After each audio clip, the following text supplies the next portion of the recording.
high time we dive into some Dungeons and Dragons. Hell yeah. Yeah. Oh my god. It's going to happen. All right, so a quick recap from last session. Aptly named Stirring Bees. I don't remember who coined that phrase. I think it might have been Theo. But it was an interesting session. You guys began with a pretty detailed discussion about the Dralian murder, some of the theories that you had regarding Anders Solmor's involvement, the potential involvement of the Keelan Navy, the connections between the two, and two other aspects of the experiences that you've had so far in this podunk backwater town of Saltmarsh. Possibility of a third party also vying for a position to intercept your activities or thwart your investigation or something. It's unclear at this point, but also discussing the idea of that you had gathered from your conversation, although brief before he decided to try to kill you all, your conversation with Zolik the vampire in Crabber's Cove, the idea of some sort of a brotherhood meeting in secret above his chambers, his lair. You discussed the map and the box and examined some of the journal entries that you've unlocked so far. Of course, there's many yet to be unlocked.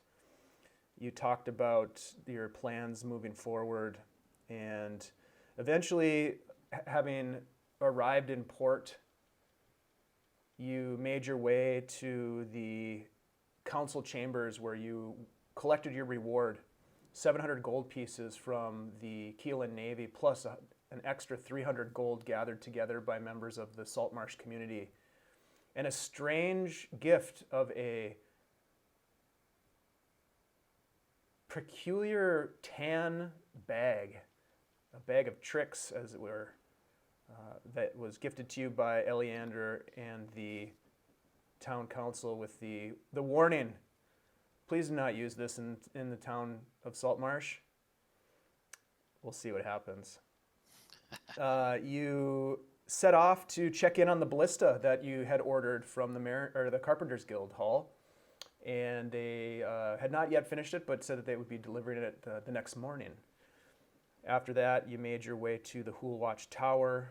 Theo, very keen on finding a replacement set of armor for himself.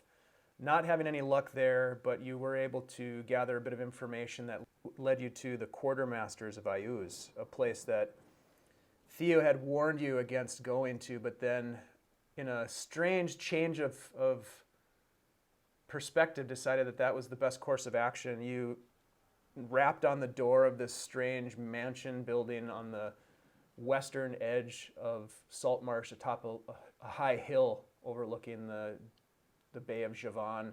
You were met by a peculiar woman named Captain Zendros, a tiefling, crimson red skin and beautiful jewelry adorned horns on her head.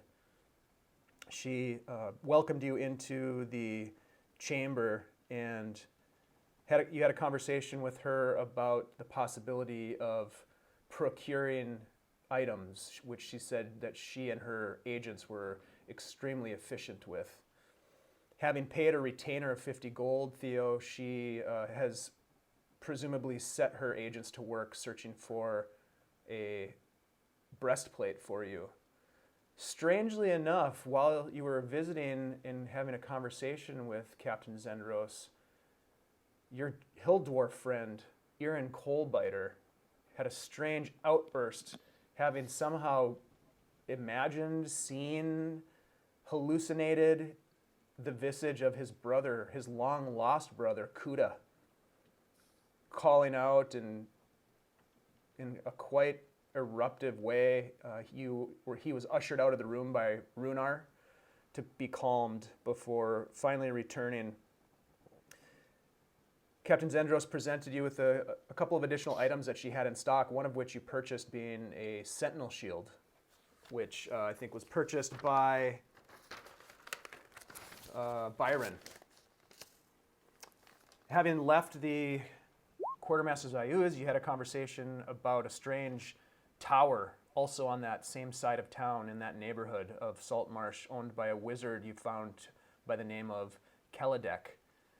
And with a warning from one of the locals that even saying his name brings with it the potential for your mind to be read by this strange wizard.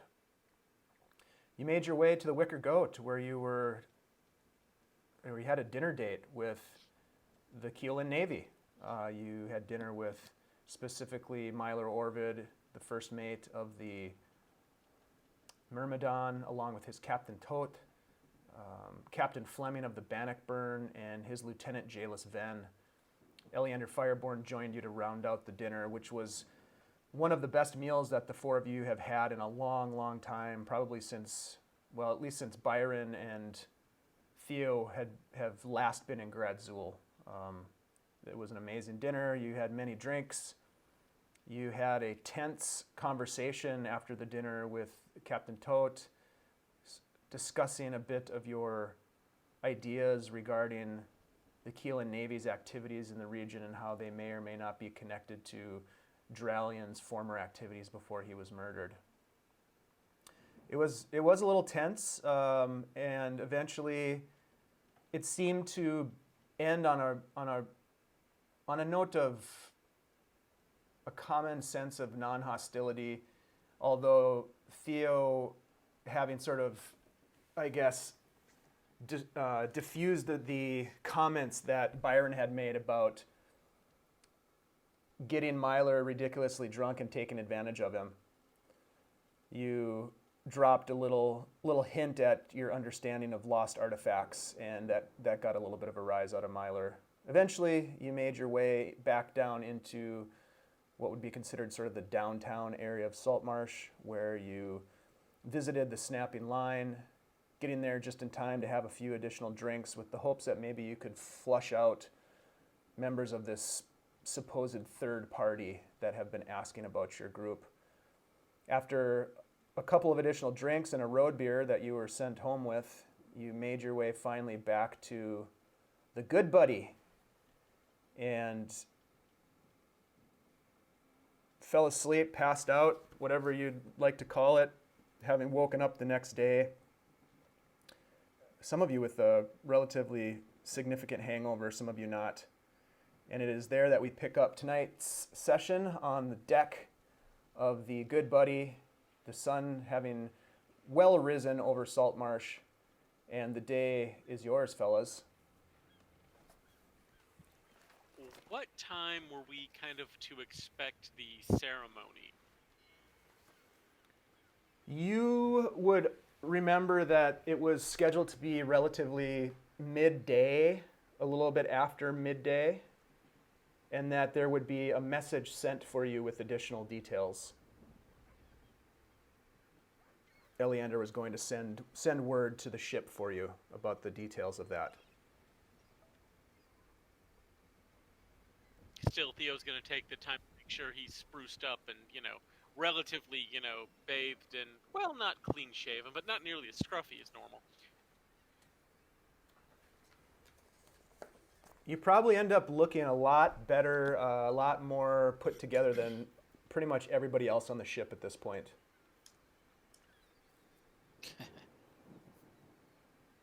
Rhunar's trying to do the same. With just a pounding headache. Yeah. Yeah. Byron's not. Byron's sleeping in. Trying to hydrate.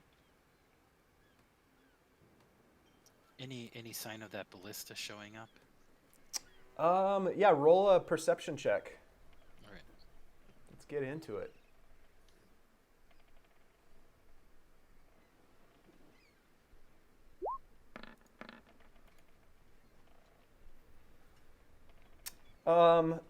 Yes, so you get up on the main deck and you can see that Fritz and the team are busy, some of them cleaning. You don't see the whole crew there. Some of them are probably off in town.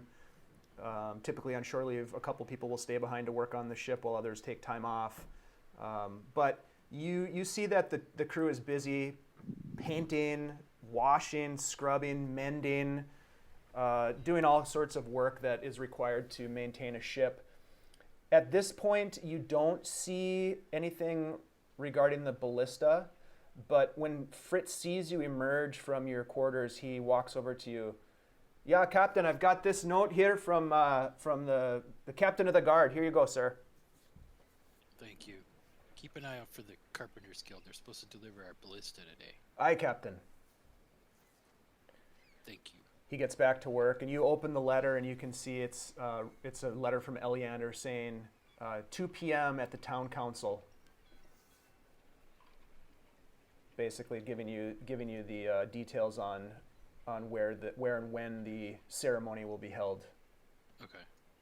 Right now, it's probably like 9:30, 10 o'clock in the morning. I mean, it's well into the day by the time that you guys arrive. Irin is off. You're not sure where Irin is. He may have gone into town. You're not sure. He didn't leave word with anybody. I'm assuming he's pounding on metal somewhere. He might be pounding metal or something else at the Dwarven Forge. We don't know. Or something else. Yeah. All right. So nobody else is up, huh? No, you look out and you see Theo kind of like doing the catwalk back and forth on the main deck with he looks very put together. His clothes are clean. It looks like he even had him like ironed. His hair is combed. Vegetation, all of it. Yeah, he's looking good. Oh man. Where are you, Byron? I'm sleeping on deck. You look over at Byron and he's snoozing, still probably affected by the intoxicants of the night before. And you look at him and his skin is very red. Do you think we should wait?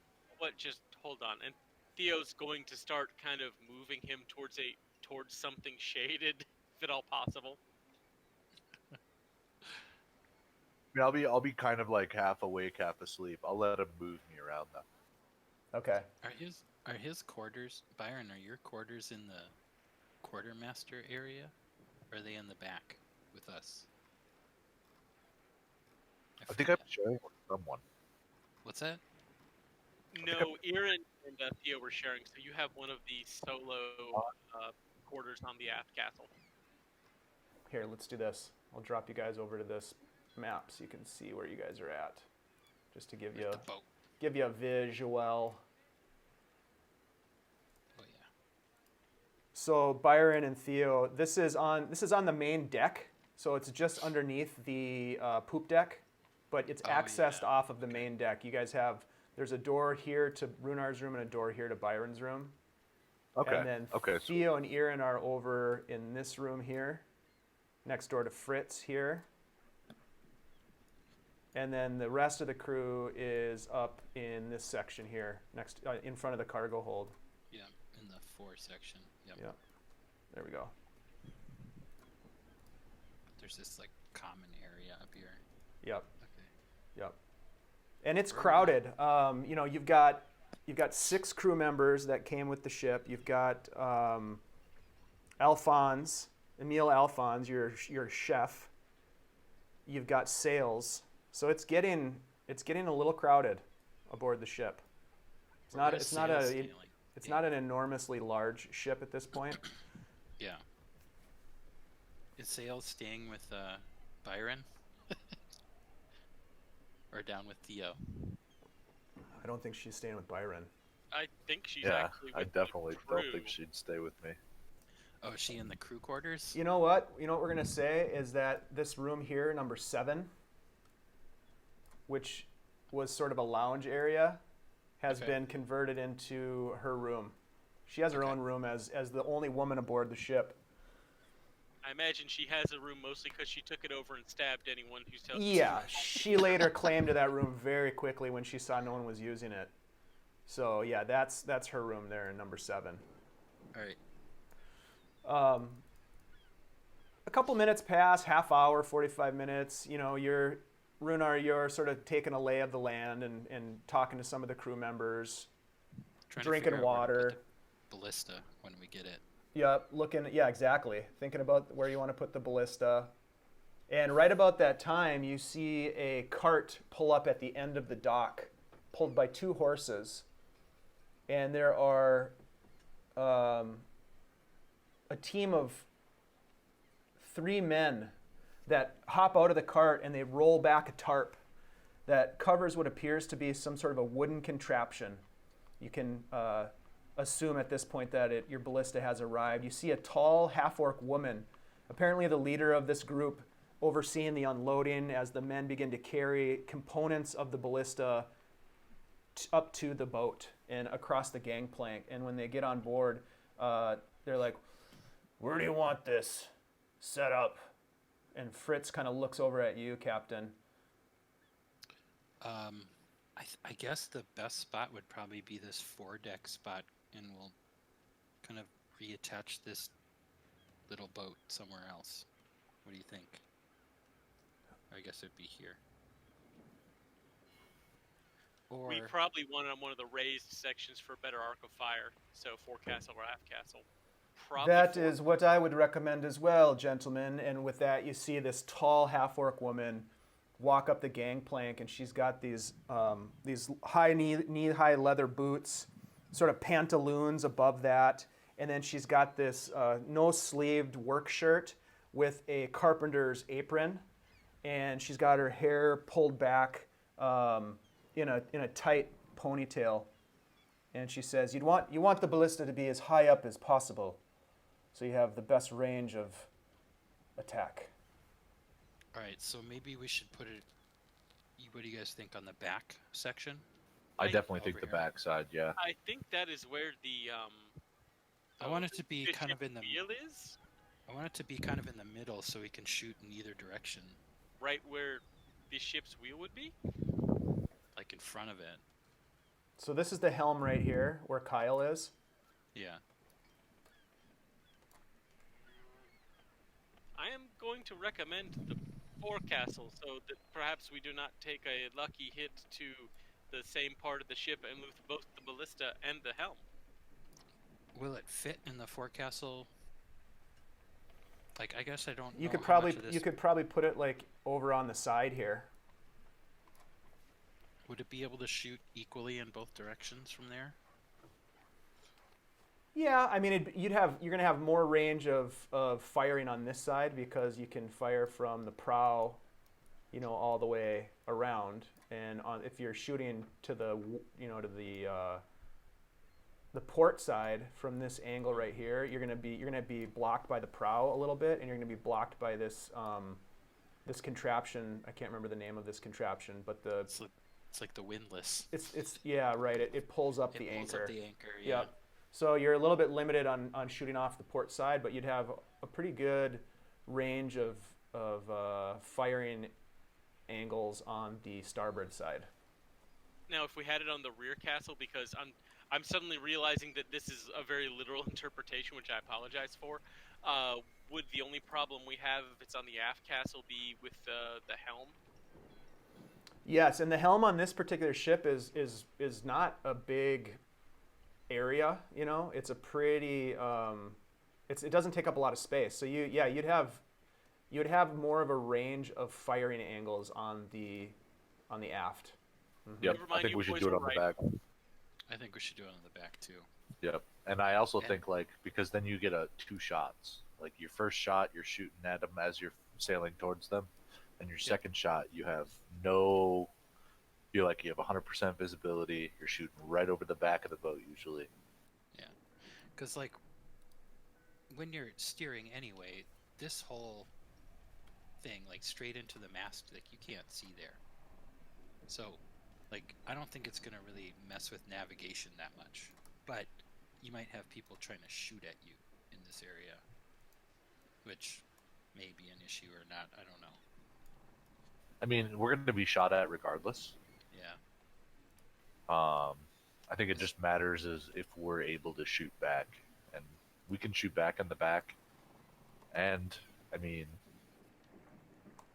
if we're working together and protecting that spot, I mean, it's a lot easier to protect where we're going and a ballista than it is to protect where we're going or a ballista. Yeah, I'd rather be able to shoot in both directions. I think we should put it in the back. Kind of as close to this rail from the helm as we can get it. What do you guys think?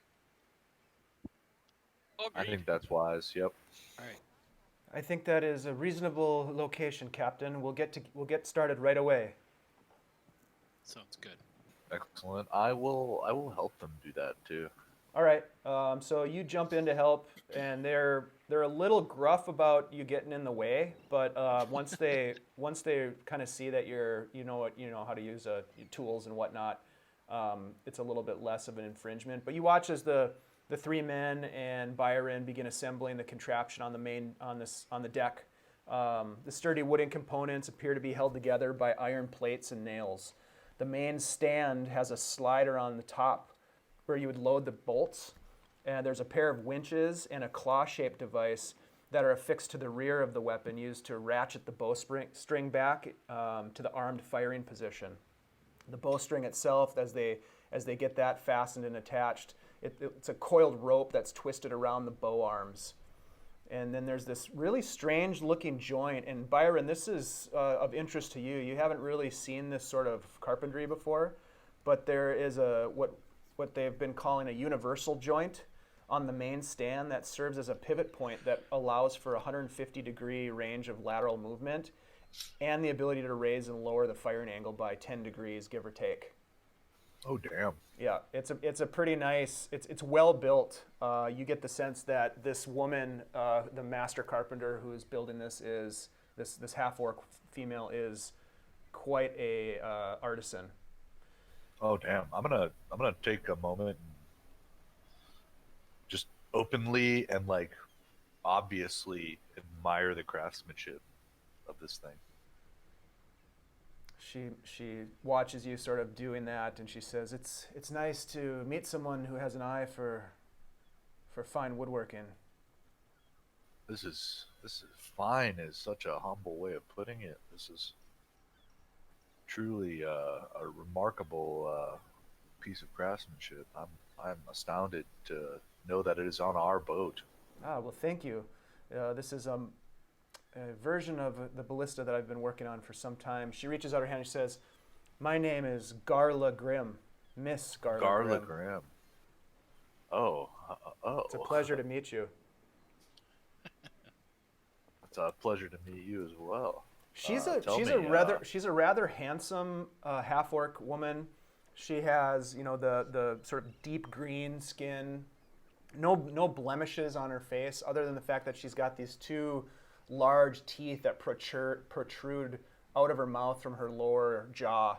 But she is fit and she knows how to swing a hammer. I'll start talking to her about like tolerances and like how they test the wood, how they treat the wood. I'll go into all the details, try to like flex my carpentry knowledge. Okay, roll a carpenter's tools check with charisma.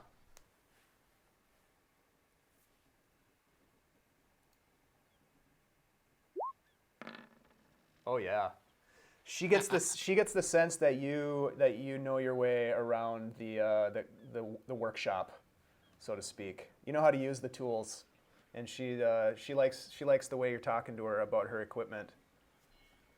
There are so many entendres. She does. You do pick up that the metal pieces that are used to connect these iron plates. They're used to connect the different pieces and reinforce the contraption. Were forged at the Dwarven Anvil, which is the local forge that Irin has been moonlighting at as well. Oh. Nice. Where is Irin anyway? He's Where's off that guy? doing. I think he's swinging a hammer. Probably he's crafting more of these. We don't ask where he goes to. We're just hoping he's having fun. Oh, I'm sure he's having fun. As the final preparations are put together on your new ballista, let me show you the ballista here. She snaps her fingers, and two of the men hustle back to the cart, and then they slide out this large metal crate that has handles on either end, and they walk that over together. It seems as though it's heavy, but it's awkward too because of the size of this rectangular case. But they bring it up the gangplank and they bring it up onto the poop deck and set it next to the ballista. And one of the men undoes a clasp and opens it up, and you see 24 wooden shafted, 4-foot long bolts for this ballista that have these jagged iron arrow points at the front end and a blunt base at the back that you can see how it sets into the ballista channel, and you can see where the bowstring fits on the back of the bolt. So you've got 24 bolts for this ballista. Oh yes, I like this part. These are very good. Yeah, this is nice. I almost wish we could, like, I don't know, get more than that. 24 doesn't seem like enough. Garla turns to you, Captain Rhunar, and says, "Has payment been taken care of then?" No, I owe you payment right now, Ah, thank you. and I'm gonna give it to her. So it's 550, right? Correct. Right. If you would like us to craft additional bolts for this, we certainly can. I overheard your carpenter mentioning. How much are the bolts? Yeah, do you do anything besides, like, standard bolts? Like, maybe... Well, no. As I understand, I just googled ballista, and apparently they used to shoot like rocks too, like balls. I wouldn't Can be it shoot balls? using this contraption to shoot rocks. So it only This shoots is bolts. this is a fine piece of equipment designed for high velocity bolts. Okay.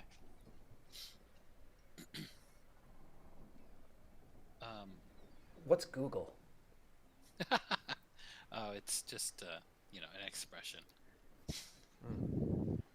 It's He comes from a strange place. a verb and a noun at the same time? Strange. Your grammar is very good. Why, thank you. Now, Byron, is it? What did you have in mind in terms of non-conventional bolts? I was thinking some that when they hit, they may, I don't know, blow up or leak flammable fluids or be on fire themselves, so they're harder to, remove. I have fabricated a bolt that can be used as a delivery device.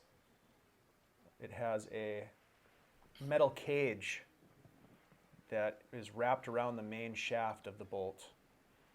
You could conceivably modify it to carry oil, perchance.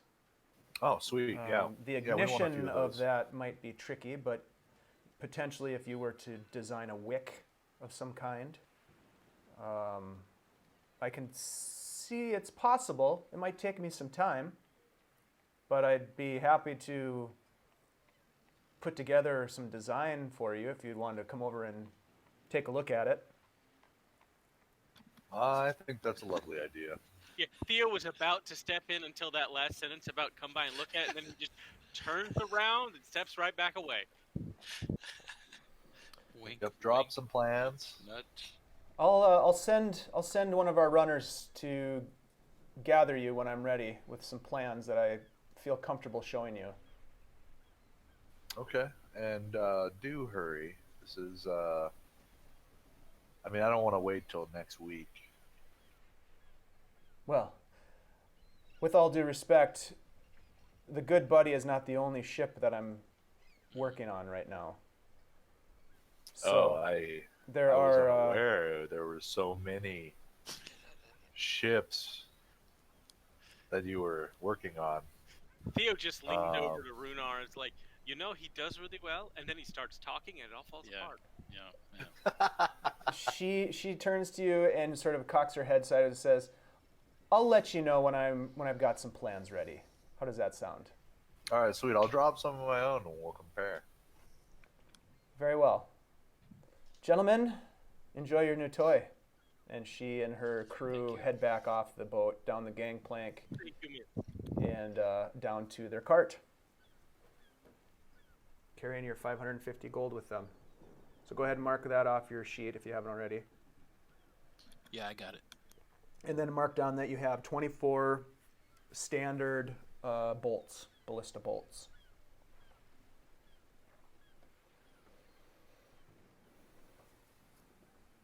Yep, got it. Okay, Byron, are you getting cleaned up for this whole thing today, or? I don't know. I was thinking maybe you guys would go to it, and I'd just kind of like chill.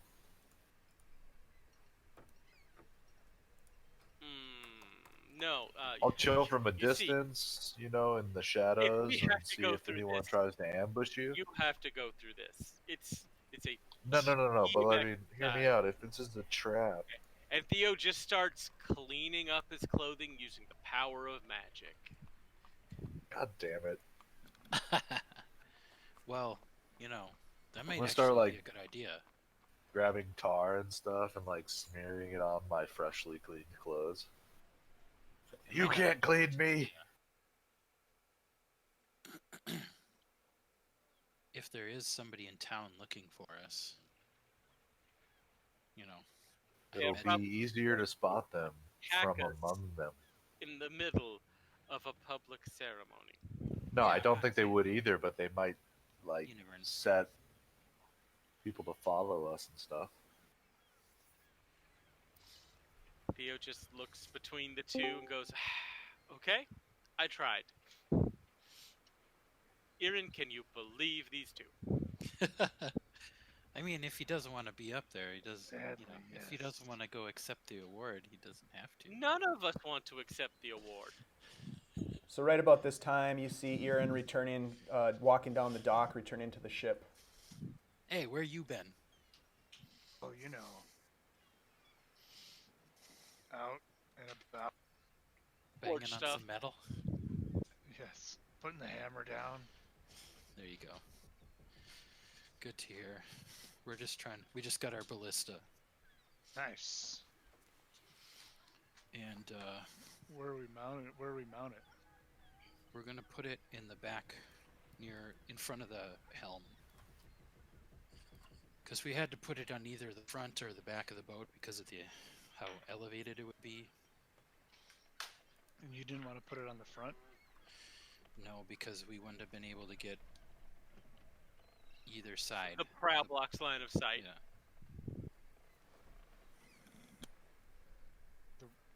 What? If you look at the screen on the design, Theo will actually explain this, but out of character, the prow up front blocks line of sight, so you did have to put it on one side or the other. You couldn't put it. Oh, in like the. And then we'd always have to attack from like one side or the other, you know what I mean? the front mast, Yeah. whatever the bowsprit. Yeah, the bowsprit. Oh, okay. And like the windlass, the thing that pulls up the anchor.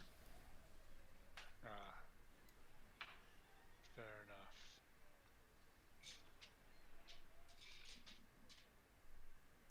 Cool. And then I So- kind of got hit on by a half-orc lady, but And then he ruined the whole thing. It was impressive. Are you ready for the award ceremony at 2 o'clock today? Sure. I guess. Are you clean?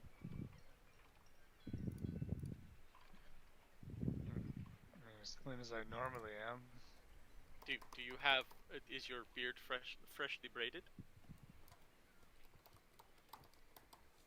No. Would you like it to be? I mean, I could get clean, I suppose. Yeah. Okay, and oh, Theo they're dragging you starts with too cleaning now, with huh? magic. Oh. That was easy. Yeah, I've found that when he it's accepted. That explains college. Oh no. All right. So, is there anything that you guys want to do prior to the ceremony? It's still the morning. Yeah. By this point, it's probably noon. Okay. Um, The snapping line is right next to the town council chambers. I'm just going to point that out there. yeah, I guess we wouldn't probably have time to go try to arrange some cargo, right? That might take a little more time. Probably not in 2 hours, I would just I say. mean, we could ask around. Yeah. I'm sure there's got to be I mean, I think we could go by the Mariners Guild, right? Mariners Guild or around any of the shops or warehouses on the waterfront. I don't know. It's hard to tell without looking at the map, but I'm sure there's a place where we could at least find out, you know. In 2 You could always hours. ask Anders. I'm not saying we'd lock it down, but we could at least make inquiries. Know what I'm saying? Right. What's this, Dave? What's this building right at the base of our? Do we know what that is yet? Right at the base of our pier. Let's see. It's our new warehouse. Yeah, it's a warehouse. Nondescript warehouse. What did Owland do? Fishing. That's right. She also is heavy into the fishing industry. Ida Owlin. She's on the town council, right? Yes. Yep. Yeah, I don't know. We could go to the snapping line.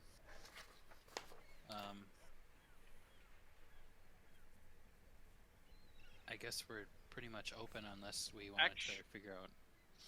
The snapping line is frequented by sailors like me. Might be a good place to start asking around actually for cargo. We also have no idea what they need in the Risbon. So that strikes me as probably what we should start with now that we've talked about it. Well, we do have a little bit of cargo, right? Don't we still have silk? The bolts of silk. Are you asking me? Yeah, I mean, I think I guess didn't somebody write down an inventory of what was in there? I thought we I think did. Byron and Irin did that at one point. But yeah, there is a certain number of bolts of silk, and then there's some casks of wine.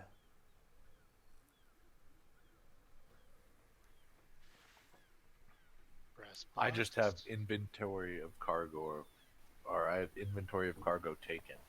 I think we talked about doing that, but we never did a breakdown.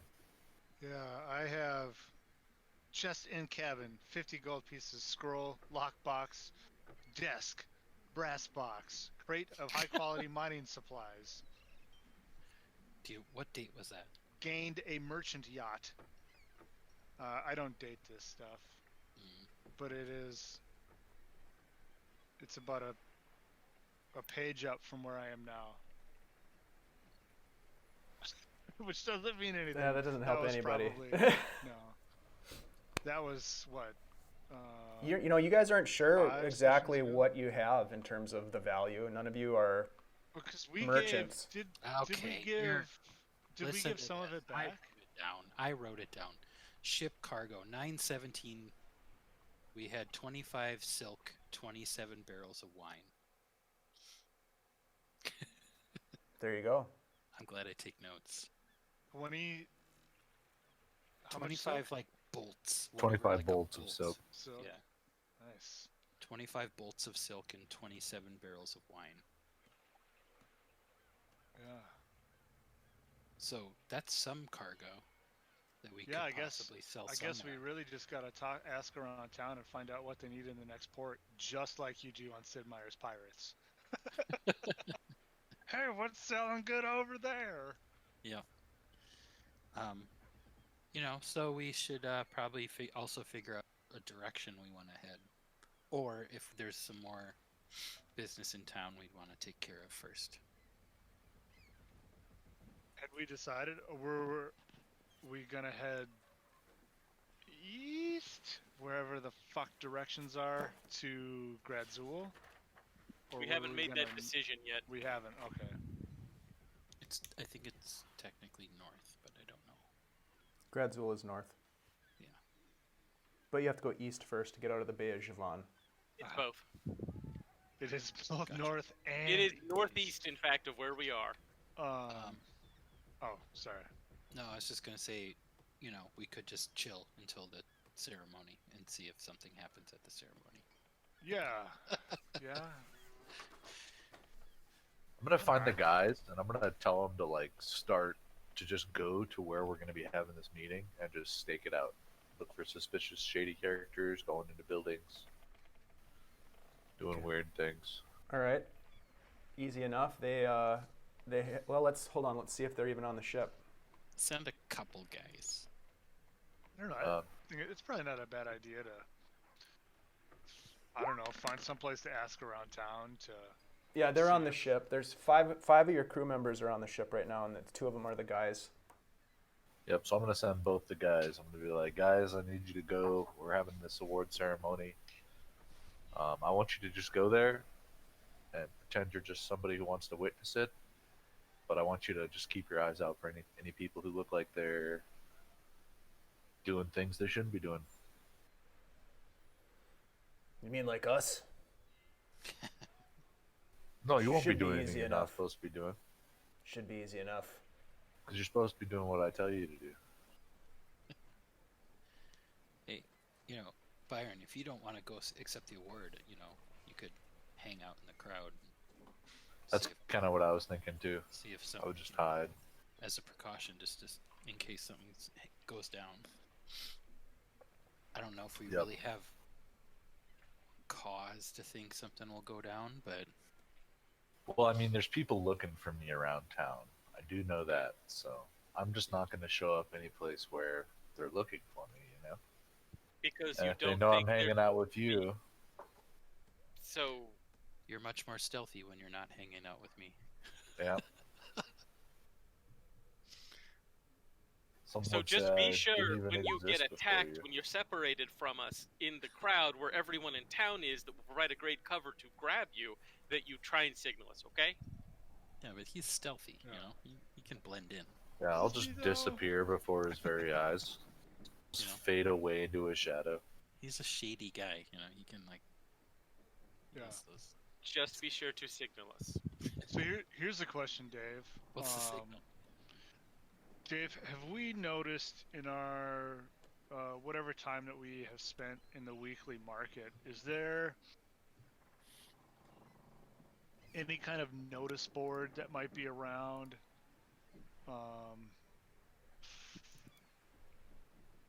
For that kind of stuff, like, hey, I've got this. I need to get here, yeah, or, I guess like a less official job board sort of thing than the bounty board at the Hool Watchtower, For cargo. Yeah, cargo you have or not seen merchant anything like sort of that you haven't seen anything like that in the in any of the market spaces that you've been in, but you hadn't really been looking for it either. That's fair. Yeah, but you didn't see anything. Okay.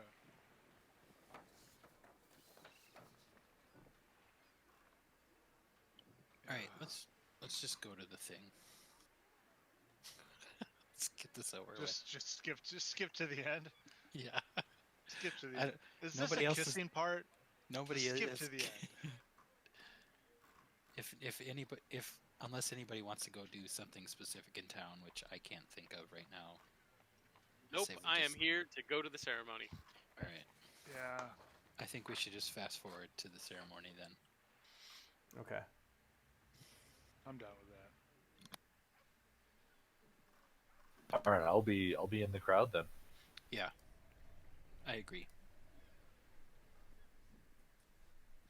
You agree that you'll be in the crowd, or you agree that No, Byron will be in the I crowd? think we should have. No, I'll be in the Byron- crowd. Byron will be doing his own thing. I think we should Okay. have Byron floating around doing his own thing in the crowd. Okay. And Yep, I'll be picking pockets and taking names. Excuse me. He's on his own. He can do whatever he wants. I suppose that's true. Yeah. Yeah, He's not with nobody's us. around. He's not with us. And so we'll send him ahead of us before we leave to go. And I guess we'll just put on our best clothes. Okay. All right, sounds good. We'll forward a little bit to later that afternoon, and at this point, the street in front of the council hall, which also happens to be across the street from the docks where many of the fishing boats dock, the market is over there, etc. There's a lot of people that have come into this area and filled up the space as the excitement is building for some sort of a pronouncement from the town council. A modest stage has been erected in front of the council hall, approximately 3 feet up off the ground, with 2 sets of stairs on either end of this long 30 foot long, 15 foot wide platform, essentially.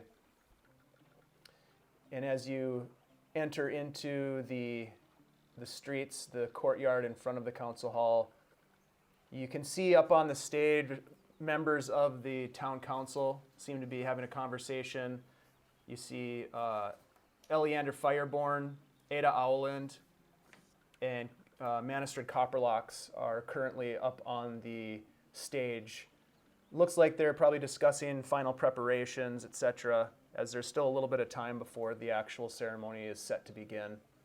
Meanwhile, people are still ambling into this area and gathering in front of the town council hall. What are the 4 of you going to do at this point? All right.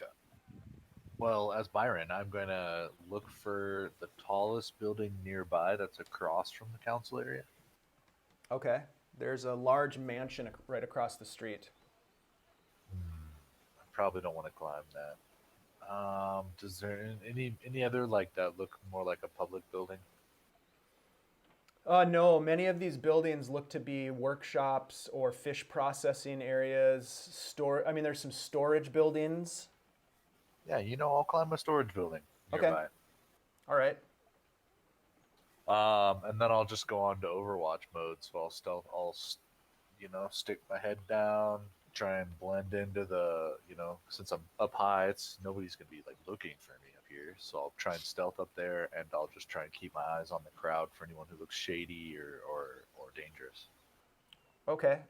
So roll. You're gonna stealth to climb, I'm assuming. So roll a stealth check. Yep. And roll an athletics check as well. Just throwing it out there. You could check with the guys too to see if they saw anything. Oh yeah, good call. I'll also check with the guys. So are you gonna look for the guys, or are you gonna climb up the building? Ooh. That's up to you.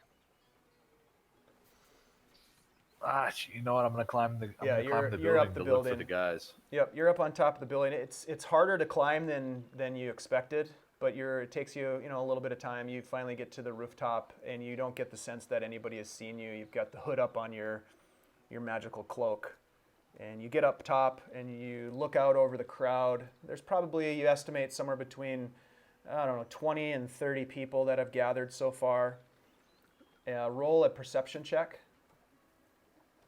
All right.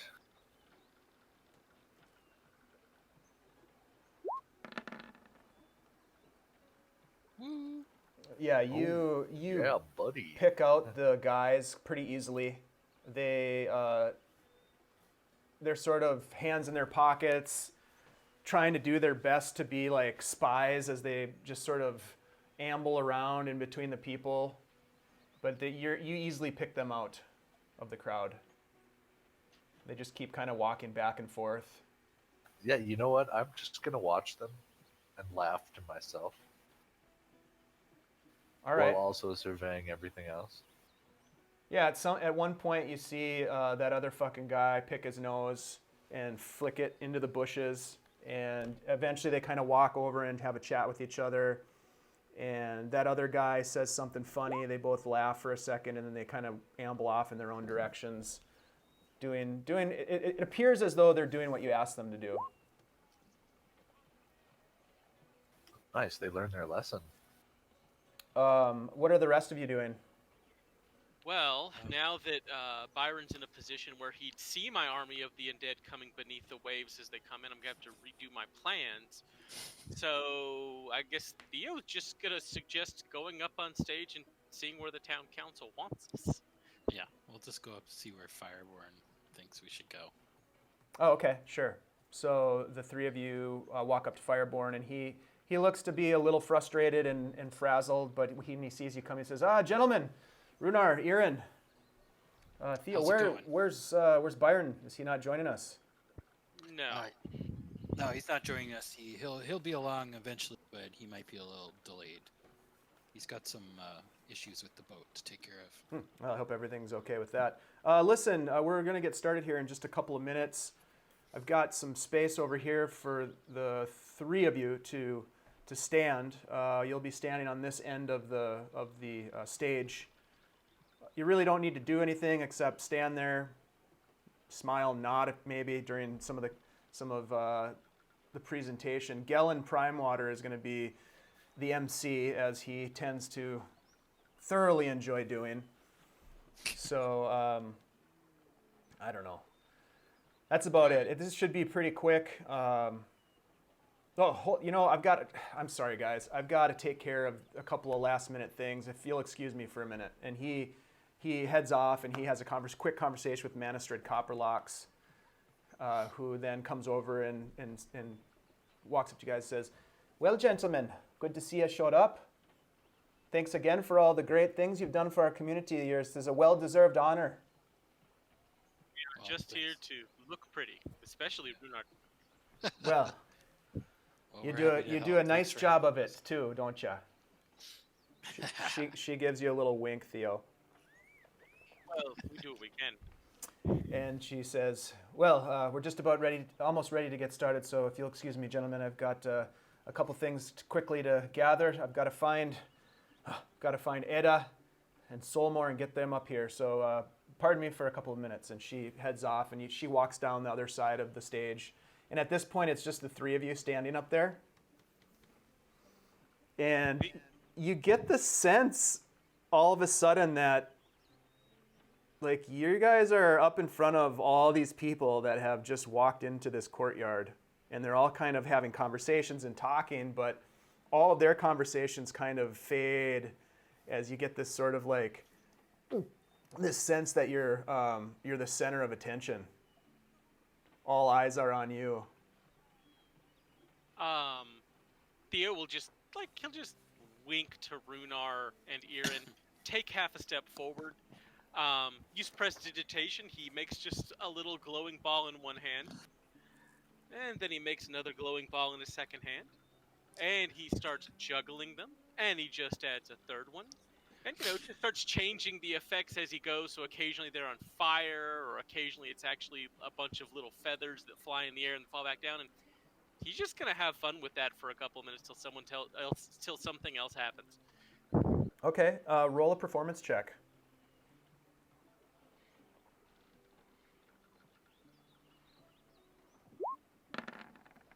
Nice. Well then. Really nice. Yeah, people. The conversations that people were having prior to your performance tend to quiet down or stop altogether, as literally now many of the people's eyes are turning towards your performance of juggling these strange magical balls in the air, and you throw one up really high where it's almost like, how could he ever catch it when it comes back down, and work it back into the juggling. And when you do, there's some cheers and some clapping, and it's not quite on the same level as you remember Farendir's rock ballad in terms of the crowd. I mean, they're definitely entertained. Nothing can be like but that. it's a little bit more of a how should I say it? A little bit more of a conservative crowd.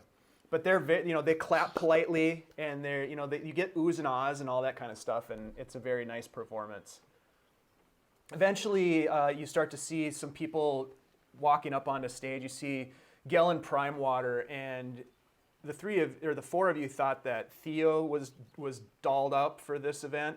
Gellin has this amazing top coat on with this beautiful silk shirt underneath with these big puffy cuffs, and he's got some adornments of chains and gold necklaces around his neck. His hair is slicked into this sort of large pompadour looking fashion that you've not seen since Gradzul.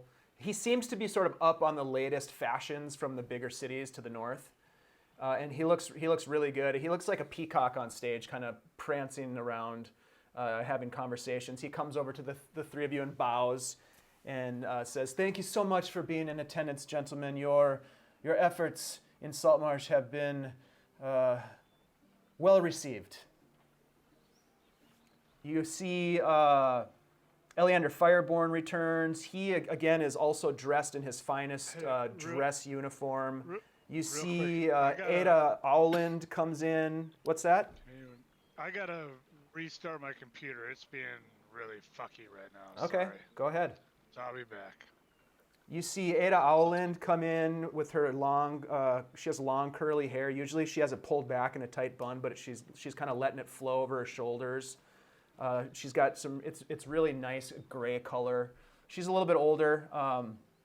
Again, weathered, her face, of course, showing the lines of having been in the sun quite a bit. Manister Copperlocks returns. You see the naval men arrive. Captain Tote, Myler Orvid, Captain Fleming, and Lieutenant Jalis Venn all come up onto stage. It's starting to get pretty crowded. Anders Solmor comes up onto stage as well, and he's all smiles. And you hear some conversations. Let's see, roll a perception check. Ooh, I'm doing it too. go for it. If you're on stage, you can roll a perception check. Oh, you have to be on stage. Ooh. Let's see. Theo, you overhear some conversations to the effect of Ada Owland and Gellin Primewater just briefly mentioning the fact that Anders Solmor seems to have potentially finalized his purchase of the Westwind Trading Company from Sophia Dralian. And when you kind of take that information in and you look over at Anders, and he has a big smile on his face, and he seems to be in a very good spirits. He kind of looks over at the three of you. You can kind of get the sense that he might be looking to see where Byron is at, and then he doesn't really approach you guys or anything. He gives not really a cold shoulder, but he doesn't seem super warm to you guys for just obvious reasons. Smile and a thumbs up. Anders. Let's see, Byron. From your point in the crowd, or up on the top of the building, excuse me, you look out and you see the figures as well on stage that I mentioned, although you don't hear any of the conversation. You also see in the crowd Ethel Birch, the receptionist from the town council. She's right up front. Obviously, she's probably on the clock, taking care of some sort of logistics or coordination. She's moving about quite a bit, talking to people that are in the front row. You see various members of the town guard that seem to be keeping in sort of an overwatch on the crowd. There's a small contingent of Marines there, part of the naval delegation. You then watch as a couple of interesting creatures emerge and step up onto the stage. Two lizard folk. Let's see. There are these and all of you see this. There are these powerfully built reptilian humanoids with scaly skin that sort of ranges from dark green to brown and gray in color. They have this sort of flame-colored membranous spine along the back of their head and neck. Behind each of them swings a muscular tail that's about 3 to 4 feet in length. Very strange to see them milling about on stage with all of these dignitaries. Rhunar, you do see Tom and Will Stoutly in the crowd. Just momentarily, you catch a glimpse of Tom and Will as they're they're sort of getting situated in the crowd. And Irin recognizes Mafra and Safari from the Dwarven Anvil also in the crowd. And I guess Rhunar would probably also, maybe not remembering his name, but you see a familiar looking halfling who is taking notes furiously in a notebook, and he seems to be looking around at the crowd as well, and he's taking notes. Fake news.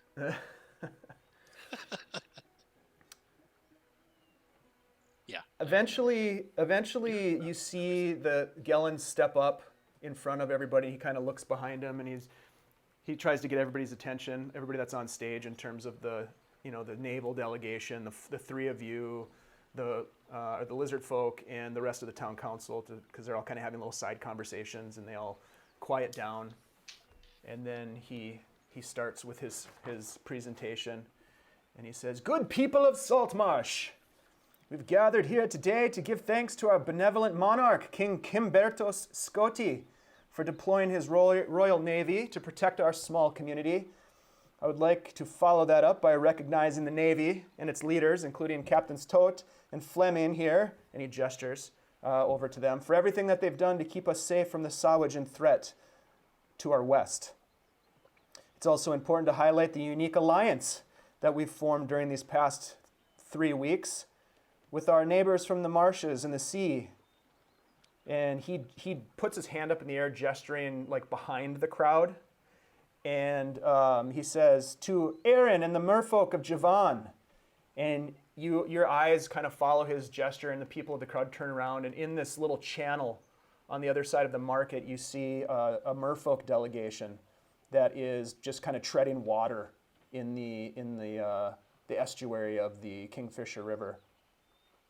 And then he gestures to the lizard folk. He says, "To Garut and Virth of the lizard folk tribe, and to Sakith, our friend from the Lokatha."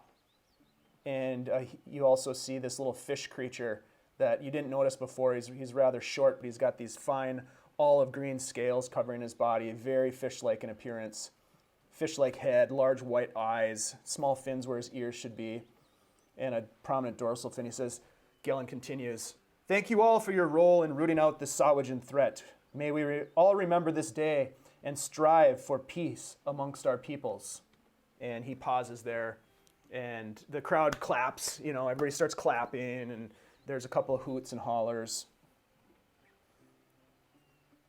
And then he continues, "I would also like to acknowledge a small team of local heroes led by Rhunar Deg."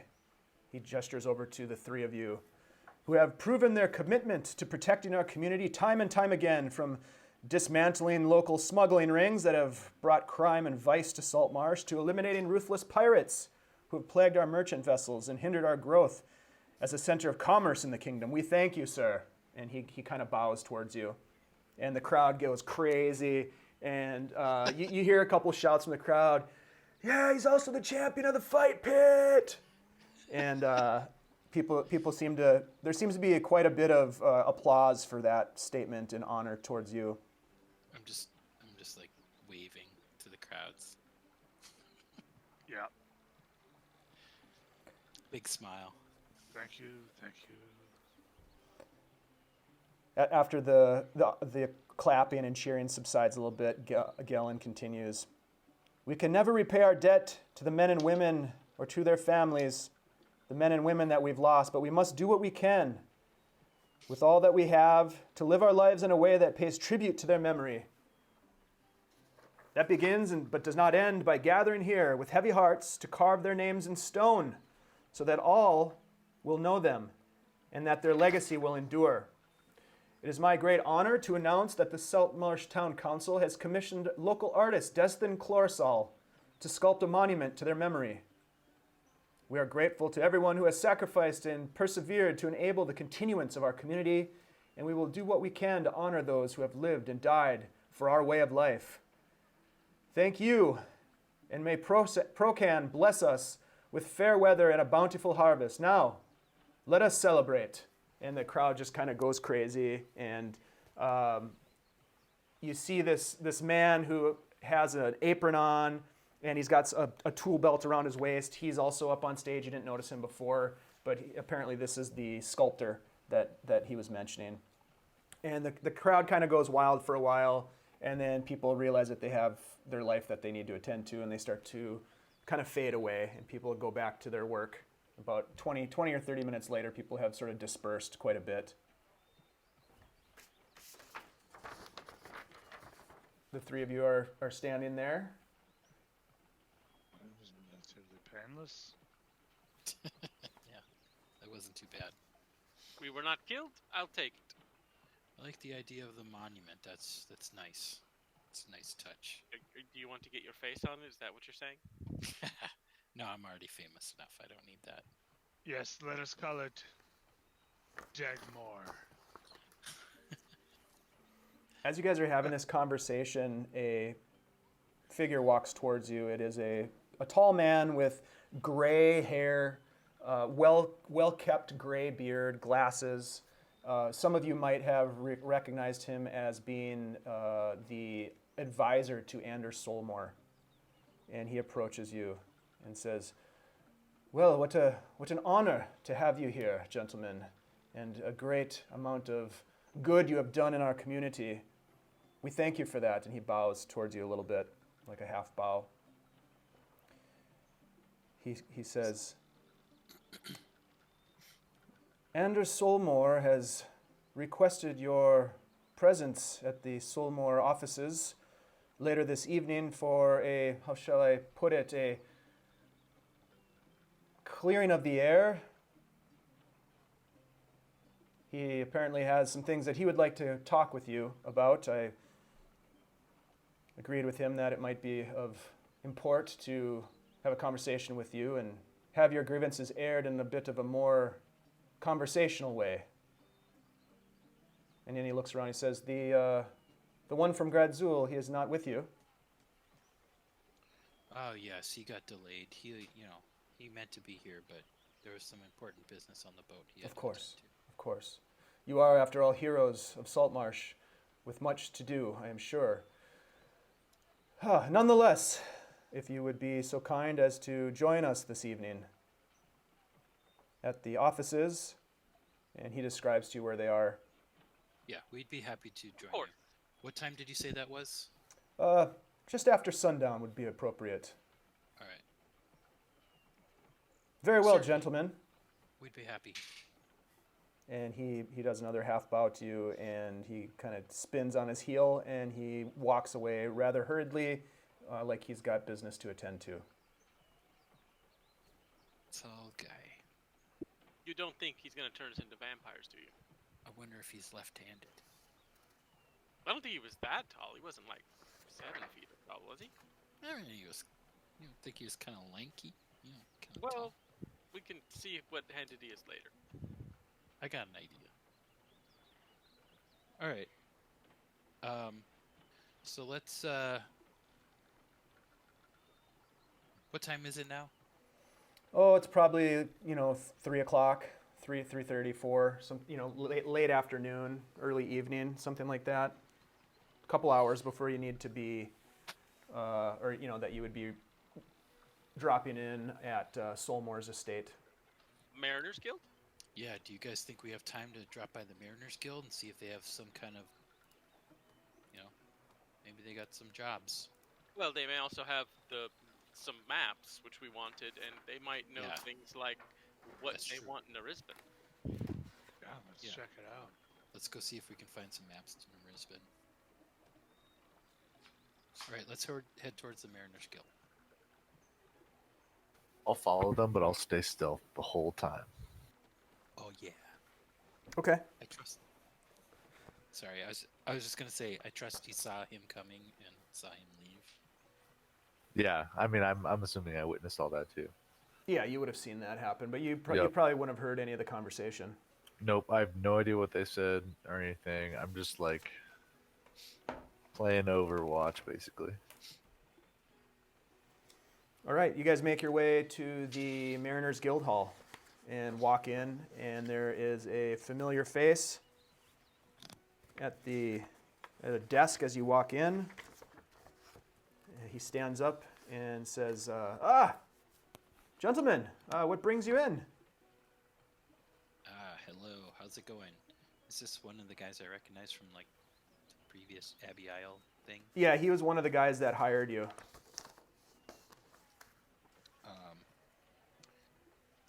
Yeah, as you may know, we have come upon a ship, and Yes, we were just the good buddy. exactly, and we were just wondering if the Mariner Guild needed any assistance in moving any cargo. We plan on some travel sometime soon, and we're especially to the south. And we were wondering if, either you had any maps of the area, or if you needed any assistance in moving cargo that direction. Very interesting. South is quite broad. All points south are, well, within the hold of the Sea Princes, and beyond that, do you have a specific destination that you're headed to? Possibly Nerispan. Oh my, that is quite a haul. It's a long ways. We typically don't have much by way of commerce with anything to that extent. Most of what we do is ship fish from this area north to Gradzul and up the Sheldamar River to Nile Draw. Okay. We're hoping that the mine will pay dividends and we might be able to expand some of our transport services to minerals. But to the south is not necessarily something that we've delved into. The only person that I can't really point you in their direction anymore, but Aubrek Dralian was the man who was doing the work to the south to try to establish business relationships. But I wasn't privy to those conversations. Says Theo out loud. I think Anders Solmor was maybe trying to buy Mr. Dralian's estate. Perhaps Mr. Solmor will have some charts or some ideas about business to the south if we speak to him. That is not a bad idea at all. I have heard rumors that he was in the process of purchasing the Westwind Trading Company. Again, I'm not privy to those types of high-level dealings, but I can say that some of our membership do have access to, possibly have access to charts and maps. I could certainly put out a call. In terms of some of the areas farther to the south, there are probably very few maps in Saltmarsh. If there are, it might take some time to reproduce them. I'm not sure that any of the owners would be willing to part with such rare documents. Although if the price is right, I'm sure that anybody could be persuaded. But I could put out an inquiry if you're interested about Nerisban and in that area to see if anyone knows of any of the commerce there or has any charts of those areas to the south, if you'd like. Sure. Why don't you? That would be great. Go ahead and do that. Okay. In terms of the mining transports, where would they be sending those? To Gradzul? Yes. Okay. This must mean, and he sets his book down and takes off his glasses and says, this must mean that you're thinking of membership in the Mariners Guild, which excites me greatly. We would love to have you as members of our growing and prestigious business alliance. There are many of the community here who have joined our ranks as we grow the economy of this small town into something much more. There's so much potential, and with your support and membership, I think we could do great things. Well, we're definitely considering it. Can I get you a membership packet? Hold on. And he goes over to a drawer and he opens the drawer and he reaches in and he comes back with a folder. And he opens it up and he starts going into detail about sort of like the different benefits of being a guild member and all, and it gets a little boring after he starts talking about it, and you just kind of glaze over. But he does his best job at pitching you guys on membership, and then he closes the folder and hands it to you, Rhunar, and says, "We'd really like you to consider joining the guild." We will definitely consider it, and thank you for this thoughtful presentation. Ah, thank you. Put a smile on his face. I'll stop by and follow up with you in the next day or two. I'll come down to the ship, and I'd love to see the good buddy. And I've never been aboard, so it'd be great to see it. Yeah, well, she's a small ship right now, but we have a good amount of cargo space, so and we're looking to stay busy.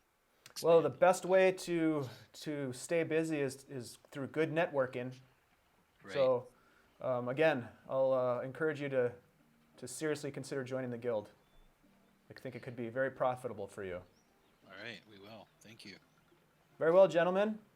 In the meantime, I will ask around with the other members to see if there's any information that can be shared with you from the area to the south. All right, thanks a lot. Appreciate it. And once we get outside, Theo's just like, so we have to leave port before like tomorrow or the next day, or he's gonna do another presentation. Yeah, I'm not sitting through any more PowerPoints. I'll tell them. Oh, good. All right, we probably should go talk to Anders Solmor and see if he's going to try and kill us or not. I'm surprised he didn't try to sell me a timeshare. What do you think that membership is? I mean, where's this timeshare at? I could get into that. I mean, A little vacation home. there were parts of that coastline to the south, before Could be The interesting. coastline to the south. before you get Marsh. to the lizard folk area. It's pretty nice. Maybe a hammock. Lizard folk make things Little out of you, cottage. right? Yeah, Little I think cottage by the Oh shore. God. elves drink that. They have that. What is it called? Mai Tai. Theo just throws Yeah. up his hand and is heading for Anders Solmor. As you guys are walking down the street, What the hell? a little man, small in size, not halfling size. He's human, but he's short. He walks up from behind you and says, "Ah, gentlemen, Diamer Leon, nice to meet you. I couldn't help but overhear that you're looking for some property in the Saltmarsh region, and I have just come across a wonderful piece of property down the shoreline, an old home that was dilapidated, falling down What? at once was said to be haunted. Of course, that's not true, but now we've decided to renovate it. I'd love to take you out there and show it to you. There is a bit of an infestation of badgers, but we're dealing with that part of it, and it has the potential for just a wonderful property. Would you be interested in that?" I just kind of look at him knowingly, like, "Are you though? Yeah. Who Are you dealing with those badgers?" do you represent? Well, I represent myself. My name is Diamar Leon, and I like to think that I am the CEO and COO of Leon Properties. So wait, and Theo That's says kinda- loudly, "Isn't that the house that had the smugglers in it that we all cleared out and are using as our base of operations?" Yeah. Uh, Seems to me the last And time Theo I was just there. looked at the guy. Perhaps seems to you've me- heard of squatters' rights. Yeah. I think. So let me rephrase. Diamar Leon, Leon Properties, we do restoration work. If you have a piece of property that you're interested in restoring, I'd be happy to sit down with you and talk about what we can do. We have a design team, and we have carpenters on staff. And he kind of gets the feeling that you guys aren't interested at that point, and he sort of slinks back and leaves as fast as he can. Did that actually happen? Leon, Hey, Leon, come back here. Come here. Yeah. Sorry, I got a vibe. no, hey, It's all right. It's right. It's why just. don't you come by the boat tomorrow? You know who we are, right? Oh, Yeah. Of course I do. You're the Dead Gang. Everybody knows who Come you by are. the boat tomorrow. We'll talk about this restoration thing. All right. Soon to be Dig and Gang. Very good. Very good. Deg and Associates. As he walks away, he kind of does one of those things where you jump up in the air and then you click your heels together. Like he's like, hell yeah. Got a lead. Yeah. He Try to move You in get on the our sense house. that people are aware that you guys have a lot of money at this point We're shifting. and might be shifting. interested in trying to get you to go into business with them or invest in that sort of thing. So that was just kind of an example of that. Hey, if Diomar Leon wants to go up there and clear out that wizard's poison cloak, I'm all for it. It's so Jeez. poorly for him. I'm willing to hire a contractor to do that. He's got some gnomes that invented this thing called Shopvac. Soapvac. Yeah, he's got a Shopvac whole with an hazmat team. E. With an E. Asbestos / poison removal. That's right. And lead paint as well. Yeah. That's all lead paint. All right, so you guys, as the sun goes down over Saltmarsh, a day of celebration and attaboys and interesting possibilities for future business relationships. You head towards the Solmor house. We're gonna start an Airbnb now. Let's do it. Yeah, you can do anything in D&D. This is In this is Saltmarsh? Dungeons and Dragons. That's right. All right, so let's do this. Let's take a quick break. Come back at 8:35. Sounds good.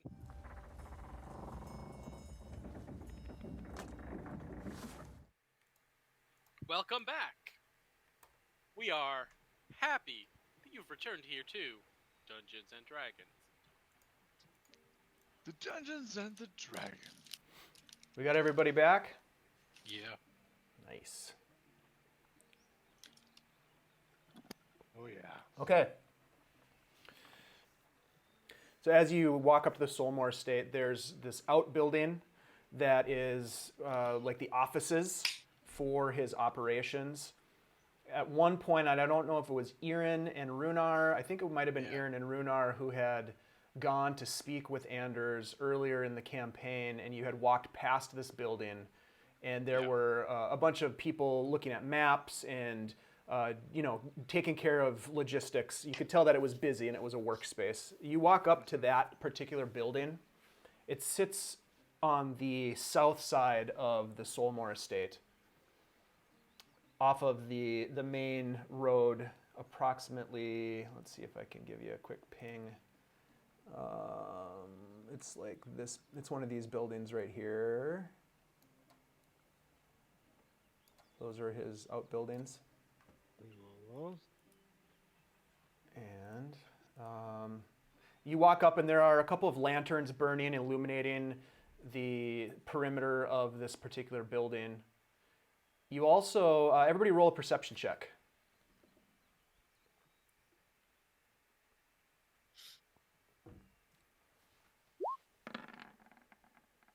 Nice. That's what's up. Nice, yeah. So you see that there are 3 guards that seem to be milling about. There are 3 guards that are milling about the perimeter of the building. And Irin, you look over to the west of the building.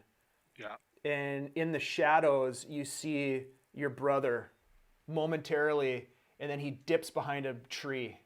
Yeah, I go over there. What? Irin just walks off. Kind of, Irin. he actually runs over to this shrubbery to the west. Irin, Yeah. what are you doing? Yeah, I think my brother's over. I'll be right back. Brother? I'm going to stay here. You 3 Wait. go after him. Go, go. Why does he keep seeing his brother everywhere? Come on. You, Irin, roll a investigation check for me.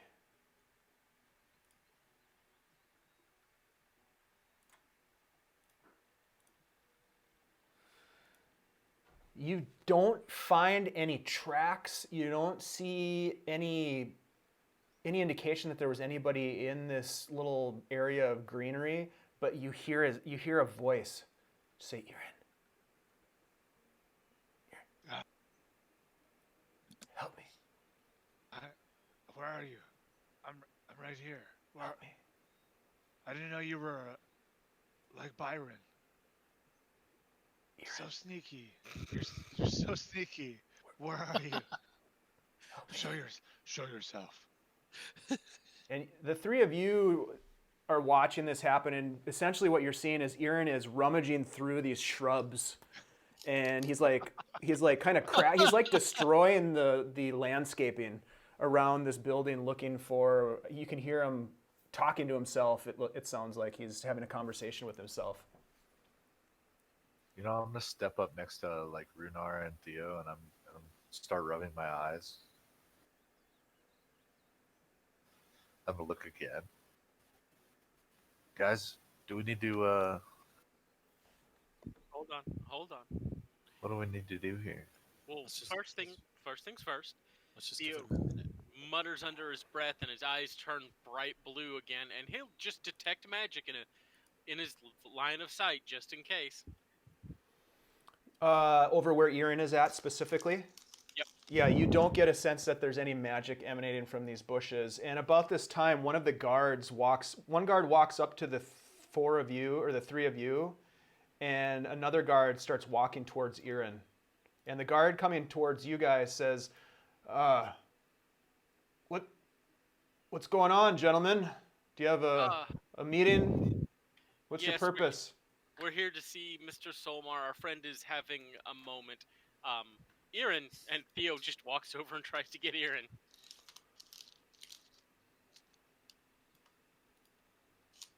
Yeah, What's that Rhunar guard will do? go over. Who gets to me first? Paint me a word picture, Dave. Let's roll a dexterity. Let's roll a dexterity off to see who gets there first. I'll roll for the guard. Just roll straight dexterity. Probably not Theo. Nope, the guard is slow and doesn't really care that much. He doesn't want to deal with a drunk person, so he sees you going for it, and you get there first. And Theo just kind of walks over and goes, Irin. Is there a problem here, gentlemen? He gets an elbow. Roll an unarmed strike. Yeah.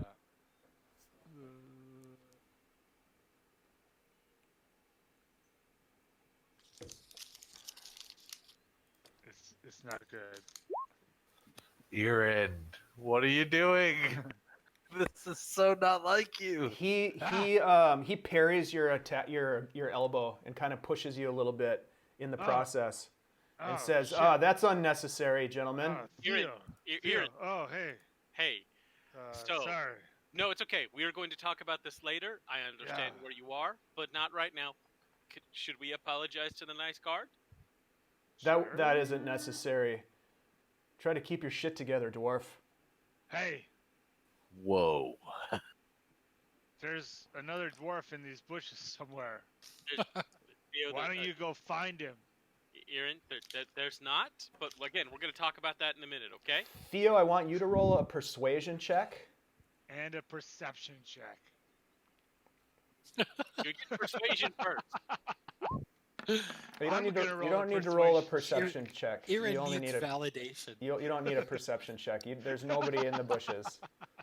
But you do a pretty good job of I'm not crazy. two things. You do a good job of calming the guard down a little bit, even though he wasn't really that fired up. But he was on alert, obviously. But you talk him away, and you do a good job of consoling Irin to the point where he can function. That was a good roll. Yeah, I'm okay. Theo's very much in a, we're going to talk about it after this, but we got to Alright. get through this first, okay? At that point, Yeah. a figure Must be walks the out of the shadows. door, It's and the war doctor. you see that it is it's the advisor, Solmor's advisor, and he says, Tall guy. "Gentlemen, good to see you. I'm glad you came. We were starting to wonder if you would be able to make it, but is everything okay?" Oh, we are fine. We just got a little sidetracked with the things you do after you've been doing this long, if you know what I'm saying. Of course, of course. Please join me inside. All right, let's follow. And he walks inside. and you enter into what is a fairly modest workspace. There are a couple of long tables at the far end of this building. There are crates and barrels that can be pulled out and used for seating. It's not what you would expect as a lush accommodations. It is very much what appears to be a workroom, and perhaps an area where members of his team take meetings or meals. It's a warm night, so there's no fire burning in the hearth at the far end of the hall, but you do see Anders Solmor sitting in a green chair, and he quickly stands when you come in and says, "Thank you very much for coming and meeting with me. I know that there's been some friction between us," and he looks specifically at Byron. You found more word of the Griffin Wing. What? Yes. The Griffin My Wing? brother's ship. Irin, hold on. Wait, what are you talking about? What? What are you talking about? So, hi, let me just kind of step in here and make this coherent. Because I think this is a good conversation that we can get at. We just need to approach it the right way. My friend Irin here had a brother that was on a vessel called the Griffin Wing. Oh yes, we've discussed this before. Yes, he was on Solana's crew. I gave you that information prior. I don't have any new information, if that's what you're getting at. Well, we were hopeful. Okay.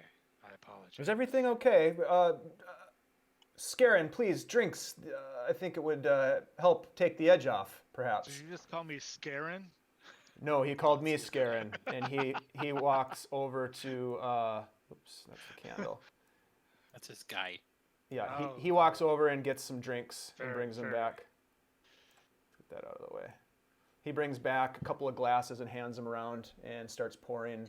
It looks to be a port wine, rich burgundy colored. Smell a lot of good bouquet of floral notes and that sort of thing. You get the sense that it's probably a nice vintage. But he pours a glass of port for each of you, and then he sits back down and gestures for you to sit around. There are other chairs in this room as well for you to sit on.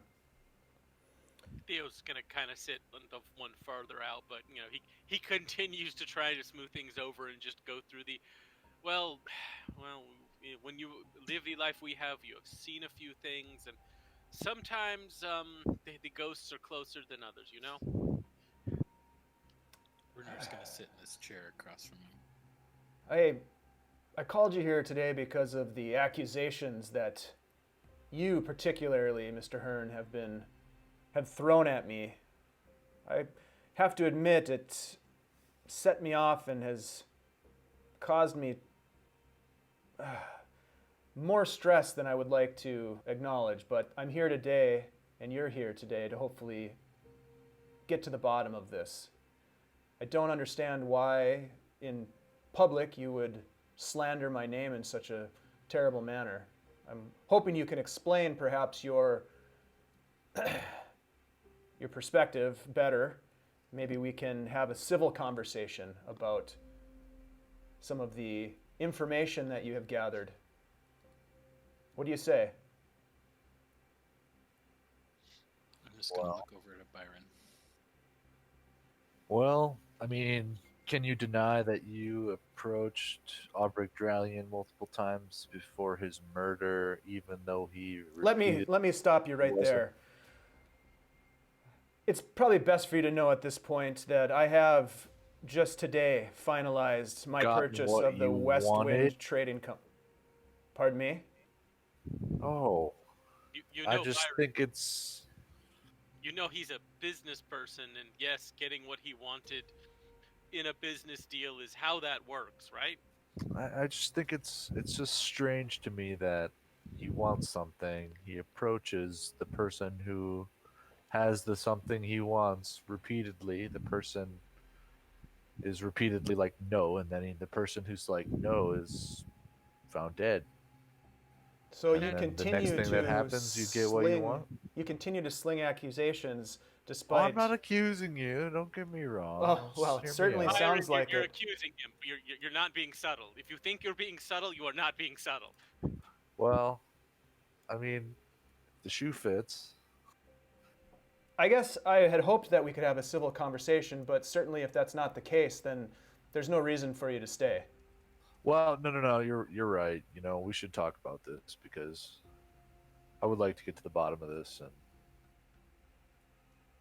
just because I suspect you doesn't mean necessarily you're guilty. I get that. I feel More like evidence. for I an mean, if I can see ghosts in bushes, you certainly see lots of ghosts in bushes. Clever metaphor. Irin It's making needs a subject beer. Solmor just kind of looks at Rhunar, Runar's calmly very lighting a pipe. confused. I'm calmly stoking my pipe right now. Perhaps this was a bad idea. No, And Theo. Anders no, stands up. Wait.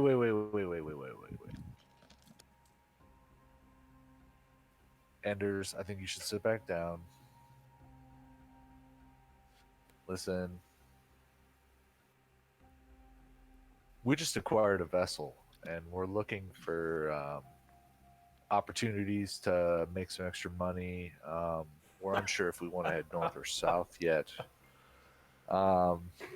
We were thinking north to Gradsul, but we were also considering heading down to Narisbin. And seeing as we have history, I figured we could discuss potential partnership, moving goods.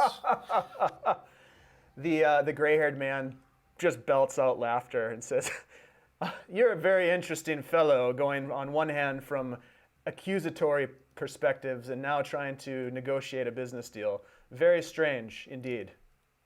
All right. Let's take it down a notch.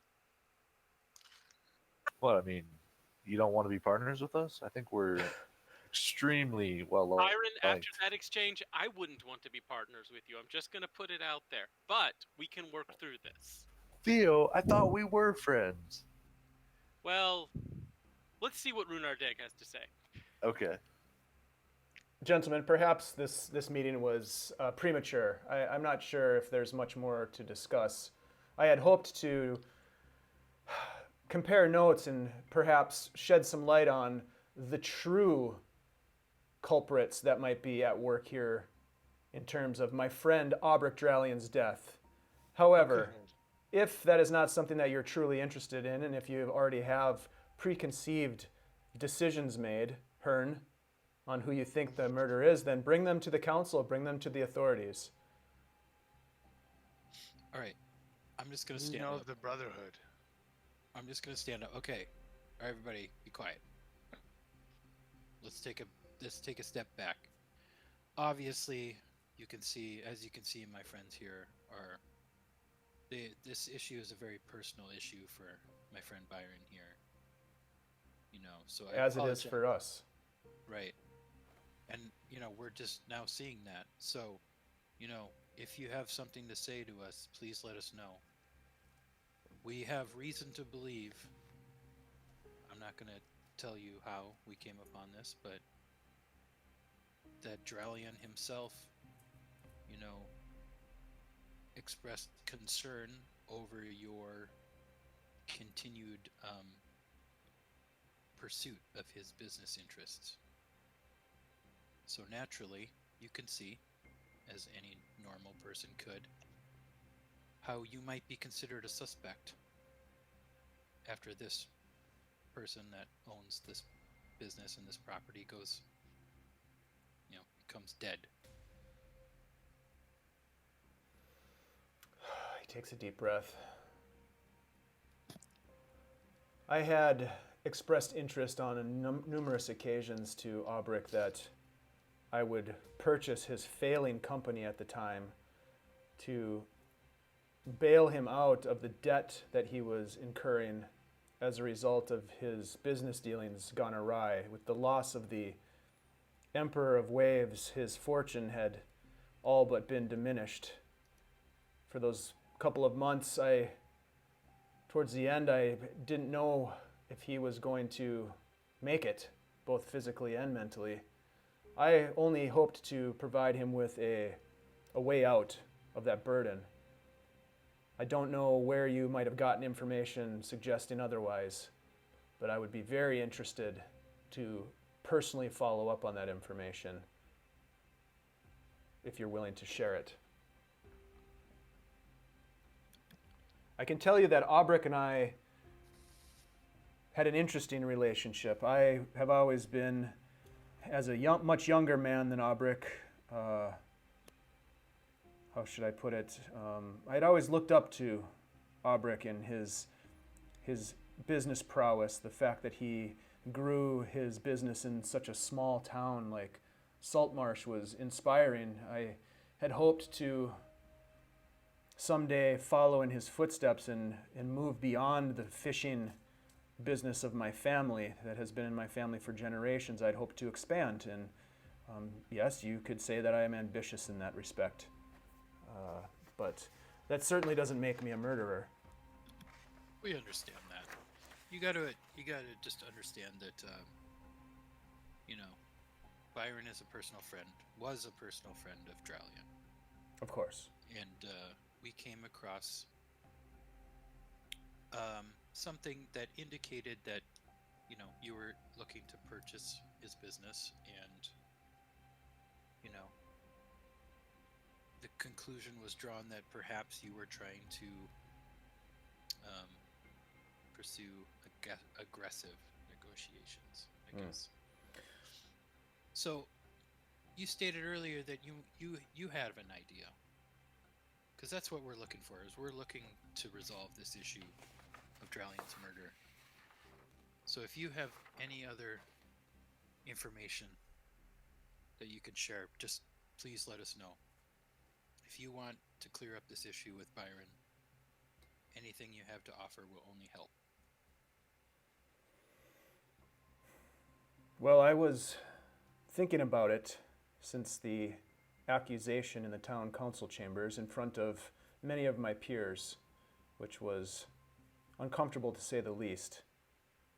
But I have been putting some thought into what might have transpired in those last days. Of course, Aubric's business was growing again. He had, with your help, I believe, Rhunar, recovered part of his fortune, at least, from the wreckage of the Emperor of Waves.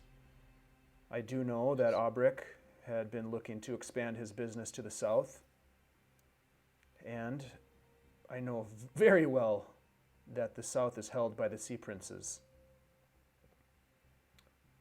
I propose that there is something behind Aubric's murder that links his death to the Sea Prince's activity. When he was trying to expand his operations to the south, we had many discussions of this. It was almost as if pirates in the area, I'm assuming under the banner of the Sea Princes, anticipated his moves, anticipated the movements of his fleets. It was rather uncanny how effective the pirates were in disrupting his operations. That was a large part of the losses that he incurred. That and the disappearance of the Emperor, of course. Now, I don't know if you've considered the influence of local pirates. I know that you yourself have dealt a heavy blow to some of the immediate threats to the Saltmarsh economy. But there is a well-established hold of pirates to the south that may have been very interested in the dealings of a wealthy businessman from Keeland.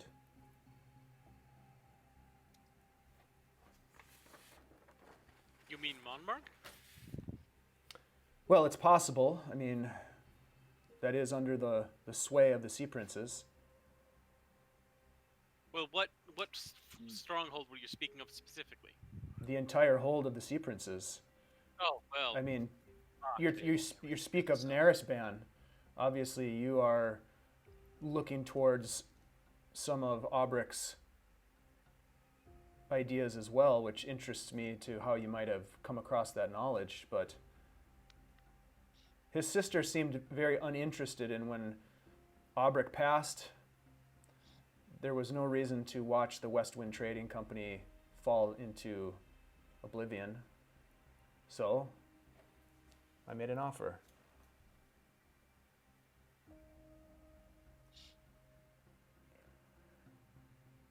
You know where Narispan is, correct? Yeah, we do. Do you happen to have extra maps to the area? What other research do you have that Aubrey Dralian, that you and Aubrey Dralian were working together on this? I wouldn't say we were working on any research together, but I studied his business acumen as any, I looked at him as a mentor, almost as an older brother, and I sought to emulate his business dealings.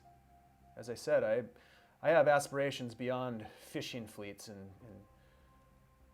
I would like to see other parts of this great land and have a role to play in the greater good of Keelan's economy.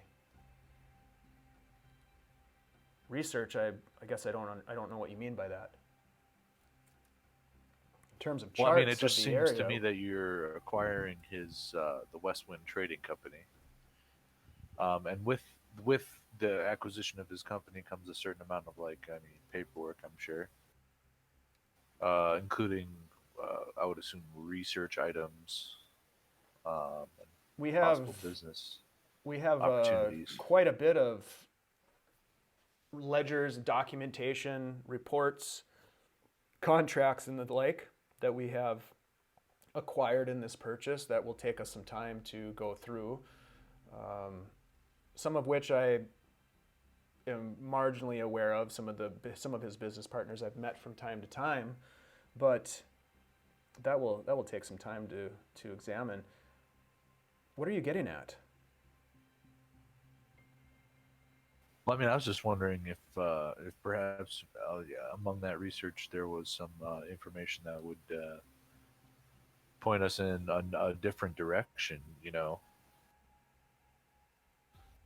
No. not just directly at you. Not to my knowledge. Really quick, could Theo roll an insight to see what he's feeling on this good Anders Solmor person? Sure. Tell me, Anders. I think he just wants money. Yeah, me too.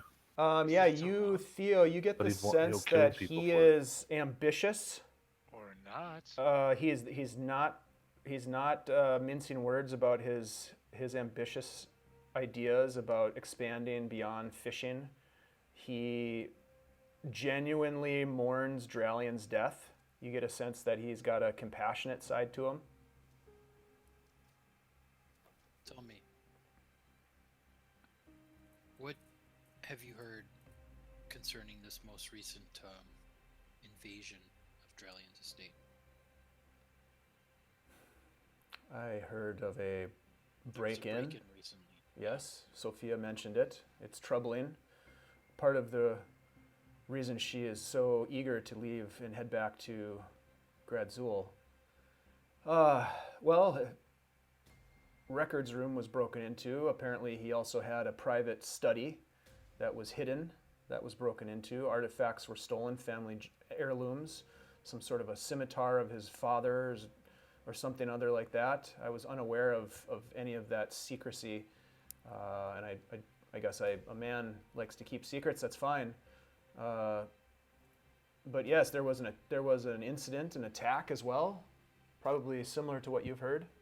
Theo will pipe up here. I think we had notes on that actually, and he pulls out like his bag of holding, starts going through it. It's like, oh no, we have the skull from there, and he just kind of he looks at the manservant and goes, "Here, hold this," and just kind of lightly lobs it at the manservant. Let me see if I have those. That's exactly what I was thinking about. I'd like to just closely observe the Dralian, or I'm sorry, Anders' companion. What was his name again? Scarin. Scarin. So sorry, you toss the skull to him. Yeah, just gently, like just here, hold this, but enough that he's going to have to reach out with a hand to grab it. Yeah, he reaches out with his left hand and grabs it. Okay, very good. Oh, what? Sorry. Wait a second. What? What is this? He says. How tall is this And he guy? hands it back to you. Was in the study. It was a skull that he had on his study. We asked to borrow it to see if we could find any further details on it, and we couldn't. I'm sorry, I was looking for notes, and it just kind of came out. Apologies, and he puts it back in the bag. Peculiar. Gentlemen, I would like to move past this animosity, but if you're unable to bury the hatchet, Hern, I guess I don't know if there's much more to talk about. I mourn my friend's death. I can tell you that. And if he was your friend, then I understand your passion, and I will forgive you for the slander. Well, I'll tell you what. And I'm gonna reach up, I'm gonna pull my pipe out, tap it out right on his table. I'm just gonna say, well, we have reason to believe that, as we understand it, Sophia's bodyguard was attacked by a tall man who was left-handed. I had not heard that. Well, You can just so see happens- Scarin kind of shift, just a very minute shift. But since you rolled that insight, Theo 18, you can see it. The other ones you guys may not see it, but Theo does. I'm gonna just look at him hard. All right, roll an insight check, Rhunar.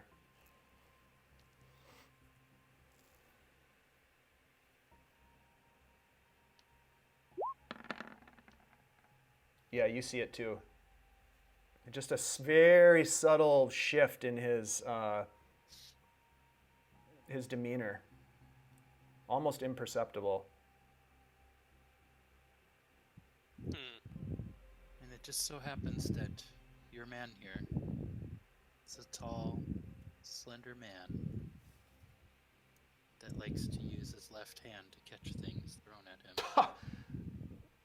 This is preposterous. Now you're throwing accusations at me?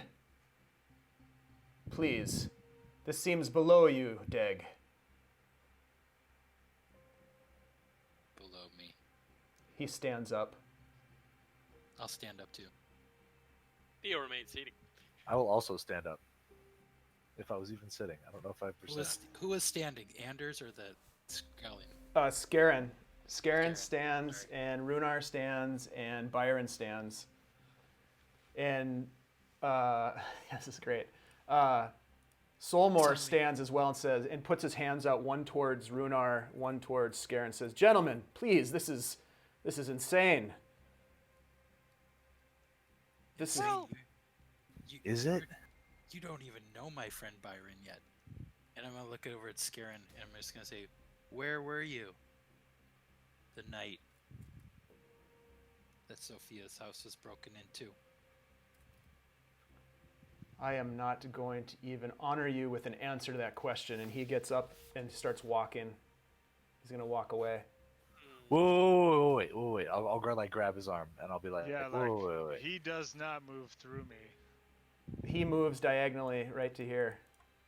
That's not happening. All right. Yeah, Well, I'll, everybody grab roll his initiative. arm. Yes. Oh no! I wasn't trying to. Oh Let's no! do this. This is what you wanted, Byron. We're gonna kill this old gray man with a left hand. But Wait, not I have me, to roll 'cause I'll twice. act last. Ooh, You guys are gonna But kill an I keep old man. 15. That's not cool. Well, I mean, knock him unconscious. Okay. I'm gonna punch him in the dick. That's cooler. Yeah. does he roll initiative or he already did? I'm working on it. Alright.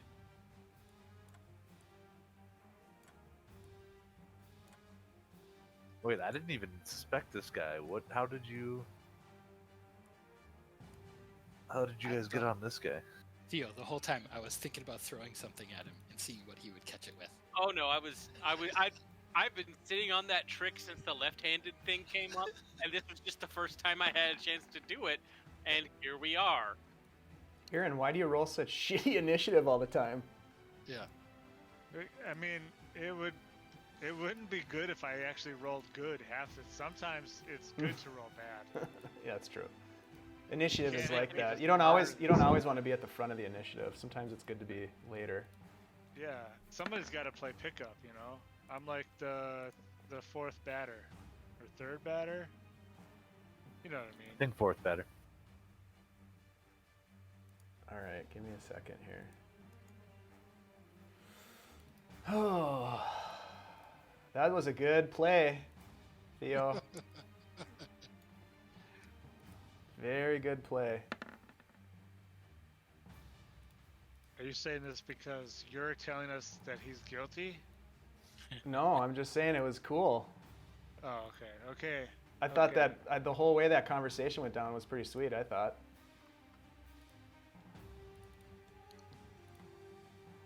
Super tense, and then fucking the skull toss. It was the first thing I found on my inventory sheet that I thought would be reasonable for him to pull and go, hey, hold this. Yeah, right. It's awesome. Here, hold this skull is reasonable. Next on the list was admittedly golden bauble or crystal paperweight. Well, you sold the bear trap, so I know it wasn't going to be that. Ah! Toss a bear. You gave it to that, I think you gave it to, To a guy in the market. or yeah, and then something. he clipped himself on it. He was helping. All right, let's see here. It looks like Rhunar has the initiative. All right, I'm standing with an imperceptible little twitch.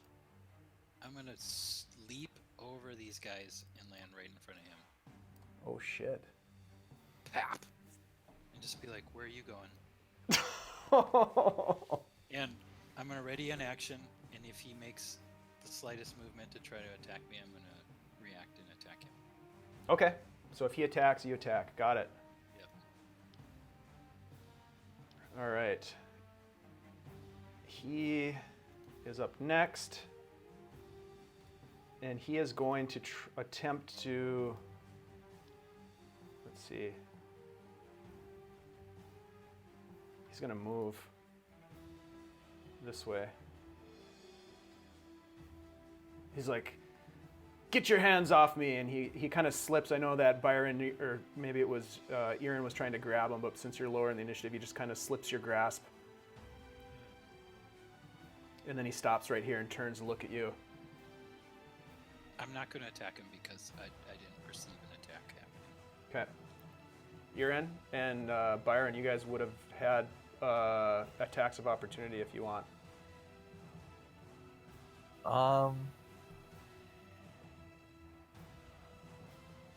You can grapple as an attack of opportunity.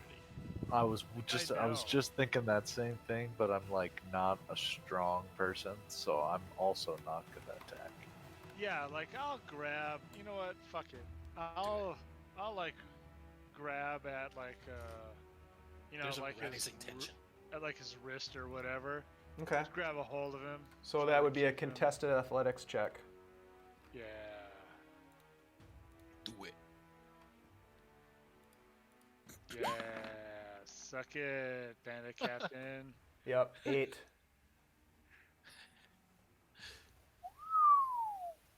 Oh, there, friend. To Irin's 22. Yeah, he had no chance.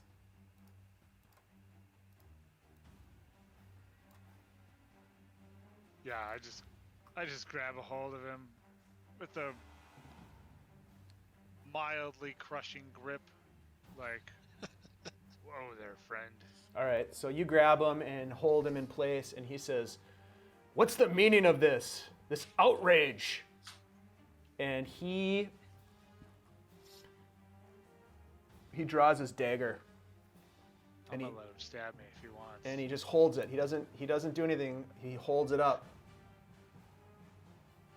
Get your hands off me, dwarf! I just look at him like, I'm still holding my action. or what? Okay. So that was your reaction, Irin. Yeah. And Rhunar, you've got your action readied. Yeah, the slightest little twitch from that knife, I'm gonna go for it. All right. That brings us to Byron. All right. Can I make a sleight of hand check to try and trick the dagger right out of his hand?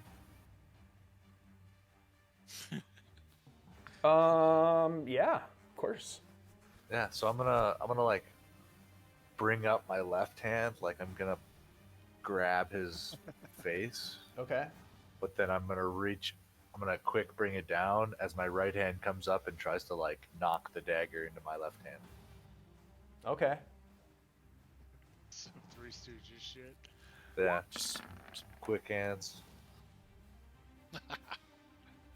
Yeah, so you distract him momentarily and are able to snatch the dagger right out of his hand. Ugh! And as his ready to action, he reaches up with his ungrappled hand and he yanks on his necklace. He has this glass pendant.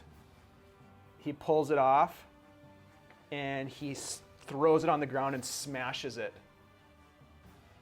And you guys see this black cloud start to fill the space. I'm gonna immediately slash at him. He didn't attack you, technically, Okay. so Alright. I think that probably wouldn't apply. Alright. But you see this black smoke just emerge from this pile of glass shards. It starts to fill the room. Right next to him. Anything else, Byron?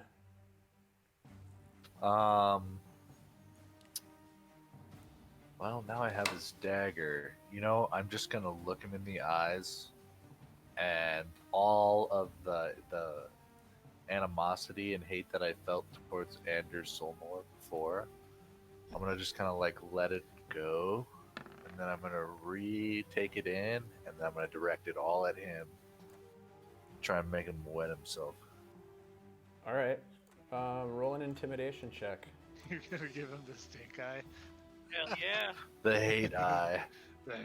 the classic anime.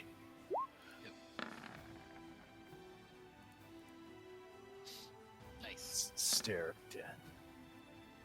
He at this point you can see he's nervous for sure. Like you just grabbed his dagger and you're giving him the stink eye, and he seems. I mean, he knows he's in a precarious position right now. He's fully surrounded by you guys. Yeah, not looking awesome. All right. Brings us to Anders. Do I not get to act? You're not it. Where are you in the order? I don't see you. I'm Oh, on he's the He's initiative right 12. behind Byron. Yeah, he's on 12. I see him here. I actually see him too. Oh, okay. There you are. I don't know. For some reason, I didn't see you until I re-clicked it. Go ahead. Theo is No, you don't gonna- get to go. You bet. Theo just sighs. Oh, why can't I go? Cutscene incompetent sucks. Yeah, go ahead. Theo at this point is going to stand up and look at Anders and go, "Is the smoke thing normal?" He'll use a reaction to say, "I'm getting the fuck out of here." Wait, you're leaving? I mean, that's, He looks very confused. He looks super confused. Okay, that's probably a good idea. We'll just, yeah, you go. I'm gonna go with you, and well, yeah, and Theo is just going to start moving kind of away from this for the moment, with the intent to, if depending on which direction Anders goes, he's going to, not follow like hustling Hey, up wait on a him, but minute. like, hey, we're both. If you're going that way, we're going that way. who's that guy? So that's There's the end back of my turn. doors to this place. There's like these are back doors, right? Or windows. Those are all closed windows. The entrance is the only way in. There's a door here. Door here. There's a door right behind Irin. Okay, that's what I figured. And there's a door over in the corner that you guys can't see yet.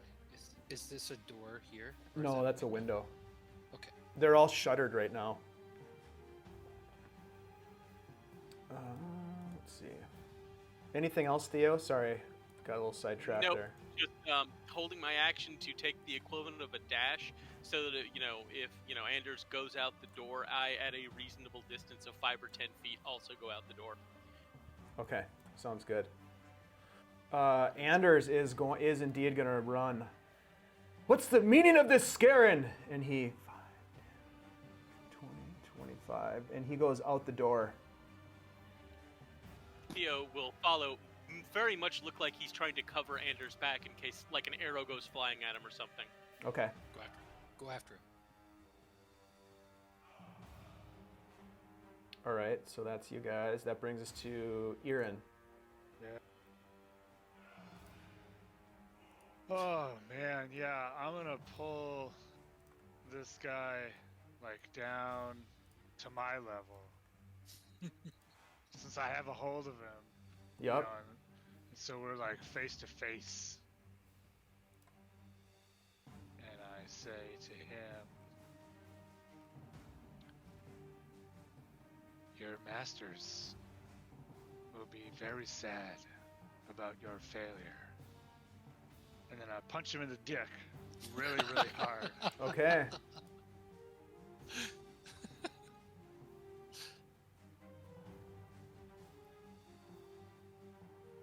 Oh, come on.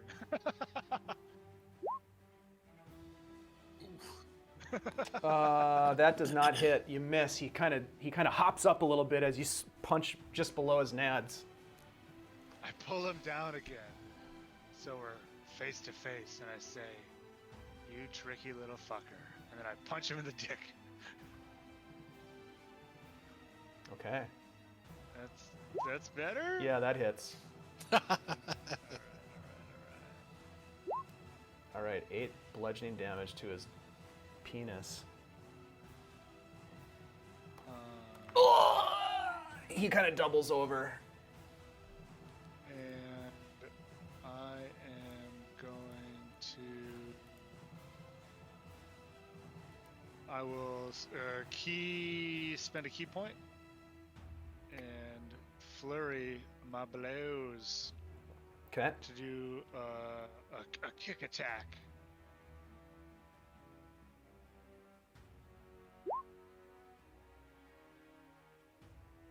Yeah.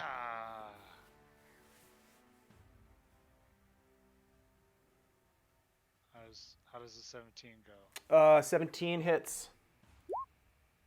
For another 8 damage. Oh, I love this 8 damage. Yeah, that's nice. And I am going to require him to make a dexterity saving throw or be swept off of his feet. DC 15. Okay. Sweep the leg, Johnny. Sweep the leg. I rolled a natural 20. You son of a bitch. Yep. Very well then.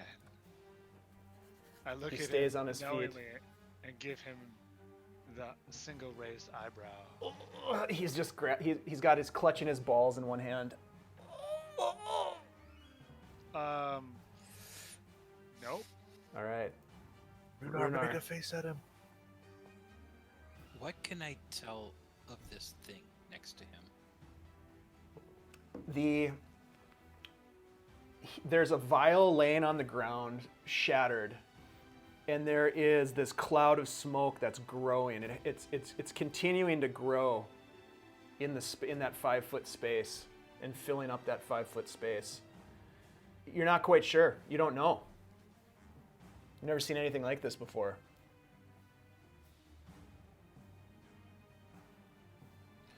Are Alright, I'm just gonna start pounding this guy with my mace. Wait, you have a mace? Yeah. Oh, do it. Go for it. Alright. So you use your action to your free action to pull out the mace. Yep. Okay.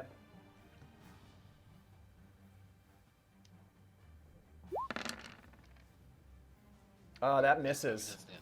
Damn. I wasn't trying to kill him, but alright, maybe I should have tried to kill him. Extra attack. That misses too. Oh, come on. Rough. Alright, A dark god protects this one. alright, It's that's standing right there. that's it. I get that's it. Okay. He Oh, I'm sorry. With that, can I stash the mace again? no. With a bonus section? Okay. Alright. He is going to, let's see, he doesn't have a dagger anymore. Because you took it from him. Oh ho ho. Fellow checker. Enchanté. Hey.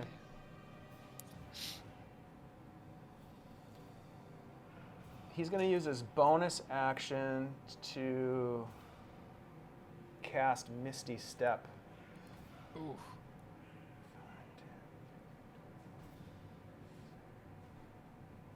And he disappears in a shimmer of magic and then reappears over in this area right here. I stagger a little bit. But then we make eye contact. And I just shake my head ever so slightly. And then he is going to use his action to fire off a couple of Eldritch Blasts in your direction, Irin. Oh, Eldritch Blast! Oh! Hey, that's my not- shit. That's I not a should use ranged my attack sword. I'm familiar with. What? Beam of streaking energy. He has two beams coming at you. First one, 21 to hit for 9 force damage. Fucking Scott Summers over here. And the second one. And the second one.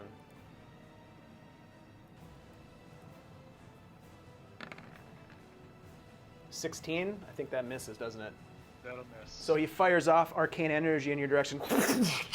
It hits you in the chest with force damage. It doesn't push you too far, but it kind of knocks you. And the other one you see coming in, you duck as it flies across and hits over by this green chair. Yeah. Okay, that's his action.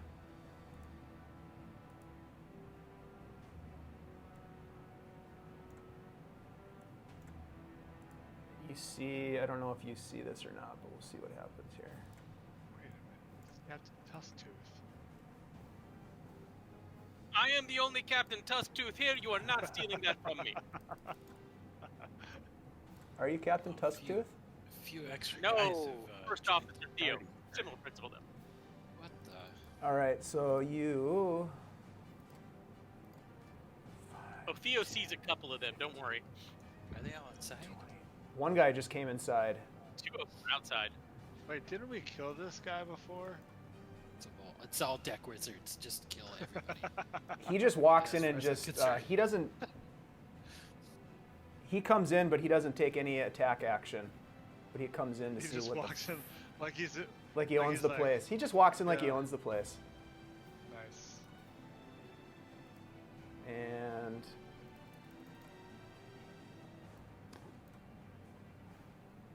Is this a fireplace yes, between over on the me edge there and is. Scarin? No, those are chairs, kind of like pews, chairs. and then there's a table in between them. Oh, okay. Who's that asshole? The door opens and this guy comes in, sees the weird smoke thing happening, takes pause for a minute, and then swings his mace at you, Irin. Wait, First did attack. you say he swings his mace at the smoke thing? No, at you. Nope, at you. Oh, well, okay. I was giving him a 18. chance. guess that'll hit. for 8 bludgeoning. And swings again for 7 to hit, and does not hit. He misses with the second swing, and it hits the wall. And then, looking around at this weird shit that's happening, tries to leave. So you have an have you used your reaction this round yet? I have not used my reaction. Would this you like round. to? First, yes, this person attacked me, but what does this person look like? They are dressed in leathers and holding a mace, and human. Like, Long brown Okay. hair, in sort of tied in braids, falling around the edges. no, like, markings, no insignia, No. but came in, attacked, kind of looked around then and was like, nope, fuck this, I'm out. Yep. Or was more like, I'm tactically moving, because Roll an insight check. I'll do that. Oh, come on. I attack him. Okay. I mean, I don't know you if it's with that persuasive. roll, you know that this person is scared shitless when they see this smoke thing. Maybe it shouldn't have fucking attacked me then. Go ahead. Hoo-ah. Yeah, that hits. 7. Yeah.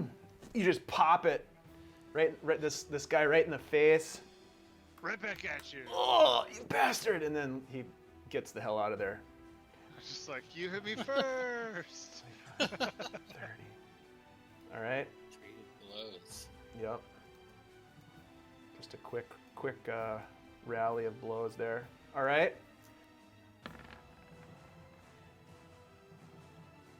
Rhunar, you're the only one that notices this based on your passive perception, but you see an individual just kind of peek out of the corner here. Right around this corner. I don't know if you can see that. And aims a crossbow, a light crossbow, and fires Crossbow from the at Tyler Ovid kidnapping, perhaps? Irin. Oh, sure, and I've already used my reaction, you son of a bitch. Rolled a natural 20. I'm sure he thinks he did. 16 piercing damage. Oh my god. And then I need a Constitution save.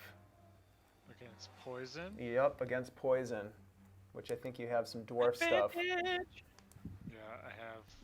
It's called Boss Against. There's one. And here's another one.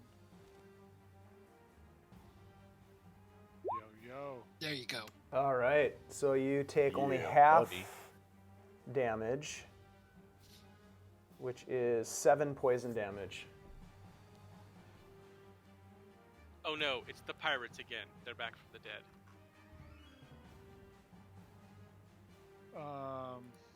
With her second attack, she's going to shoot at a crossbow bolt at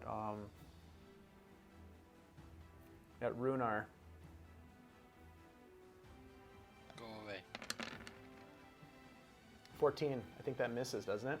Misses. All right. Phew, yeah, you just bash it out of the air because you saw it coming. And let's see.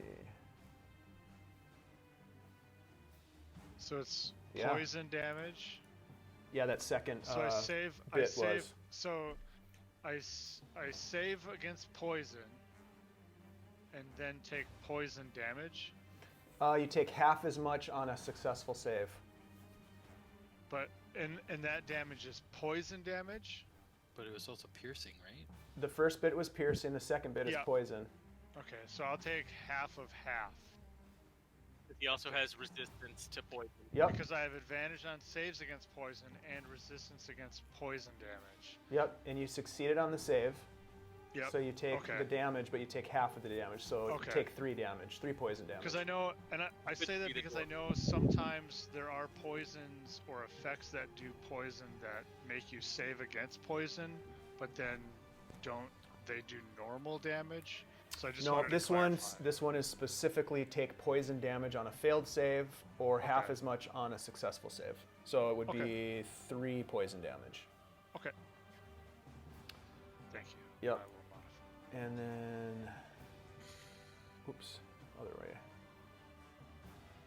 What? Little asshole. Pops in and pops out. Yep. All right, so now let's see.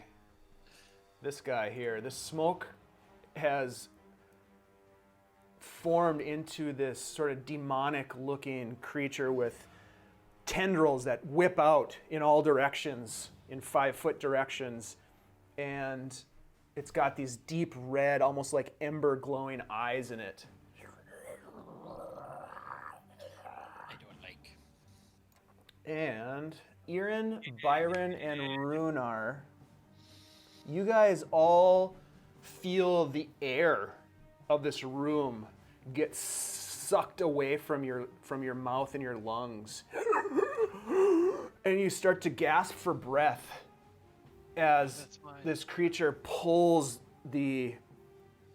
essentially pulls your ability to breathe away from you. It will then lash out at Byron with this cloud-like tendril, snaps out at you.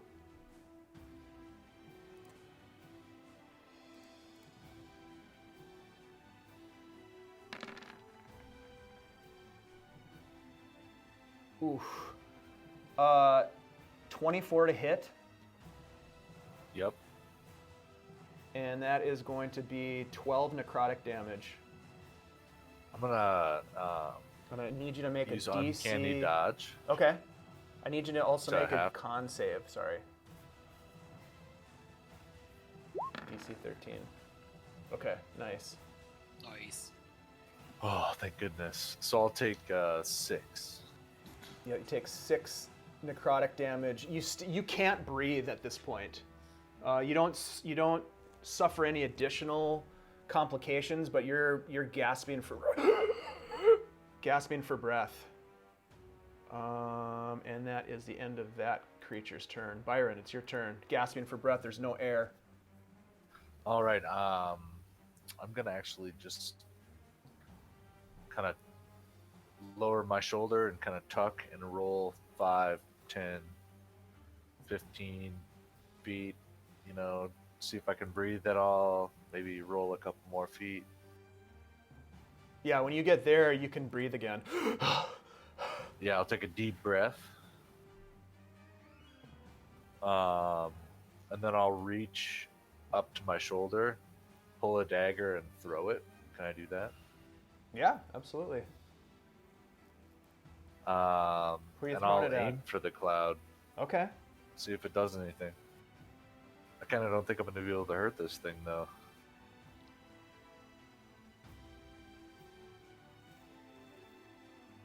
I don't have throwing a dagger. Would that just be... Be a dex-based attack, so roll dexterity, and then Do you have dagger as a attack? Oh, I do have dagger as an attack. Because Yeah, it's going to be the same because It's it's exactly going to the be same. dex based. sweet.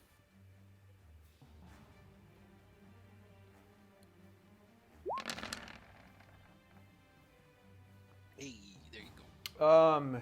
Yeah, you throw the dagger into the black smoke creature. It flies right past Rhunar, and it gets lodged in this smoky mass of necrotic energy.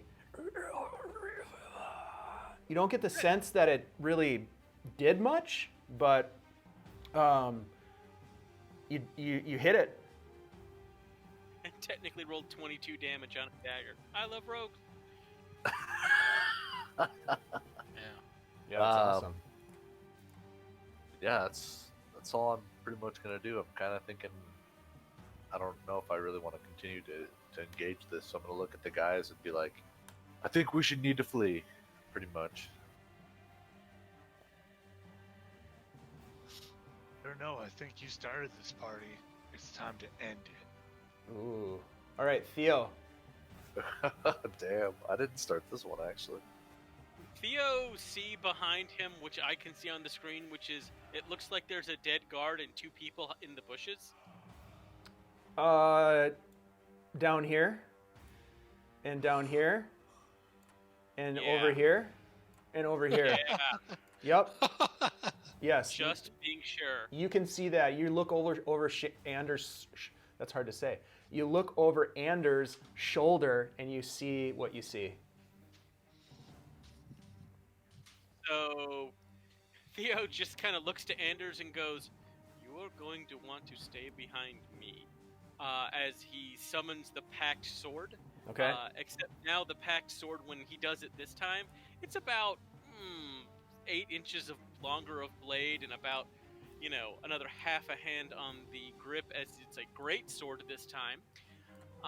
And as his action, he begins to grow ice and summons the armor of Agathis before looking to... Actually, he just yells into the room, "The guards are dead and there's people out here. We don't get to just run away, guys." And that is the end of my turn. Okay.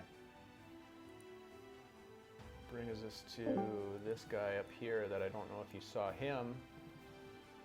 I did not. But he is going to...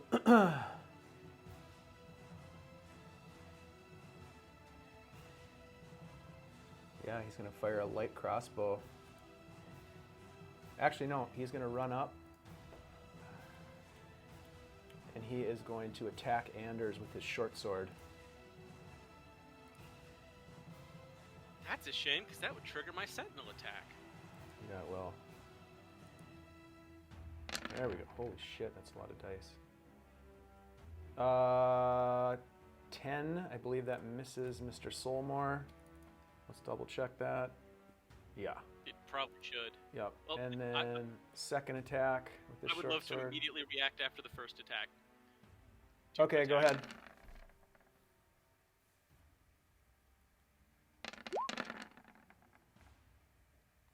Yeah, that hits. Just nope! Overhand arcing slice just at this guy who's come out of nowhere.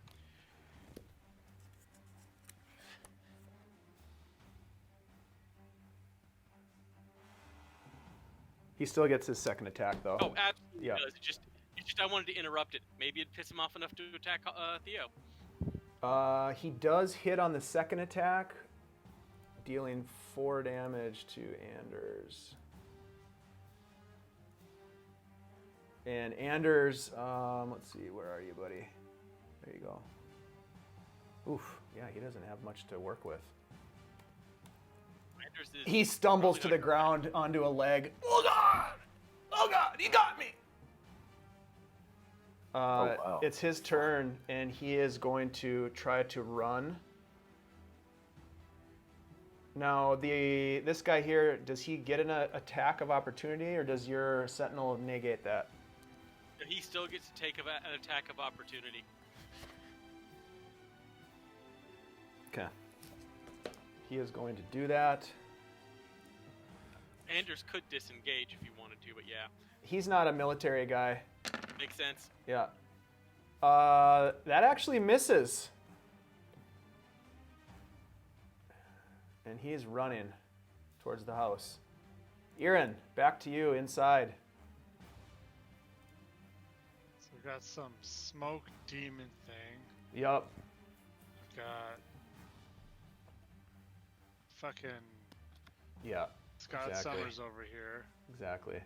Whoever this guy's is. Yup, I've got this coward back behind this wall. correct.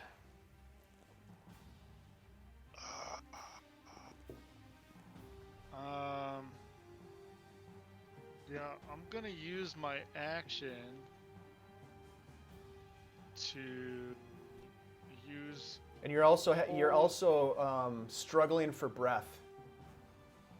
You cannot breathe in this space that you're in. That's another aspect. I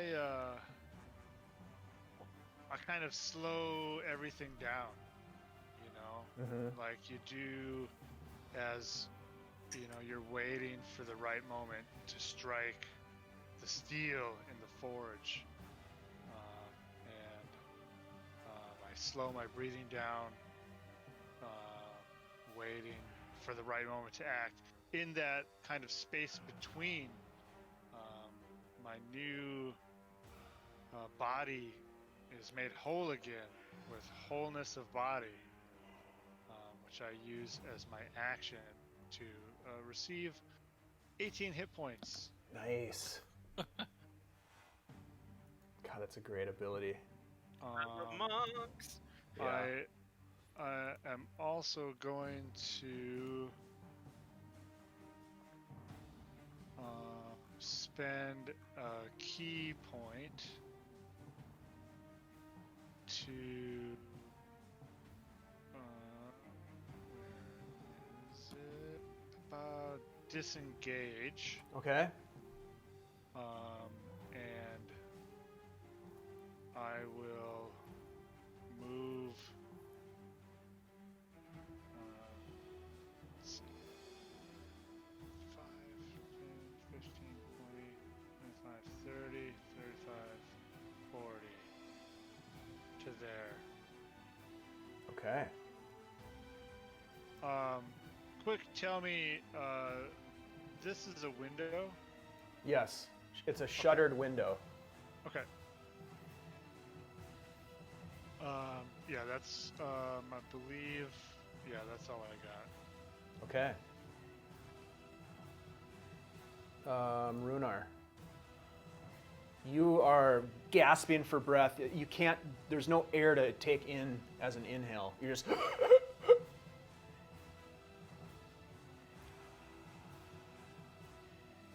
You might be muted. My bad, sorry. I will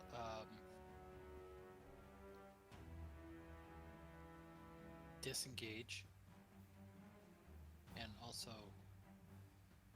I'm gonna jump. 6. I'm gonna jump to there. Okay.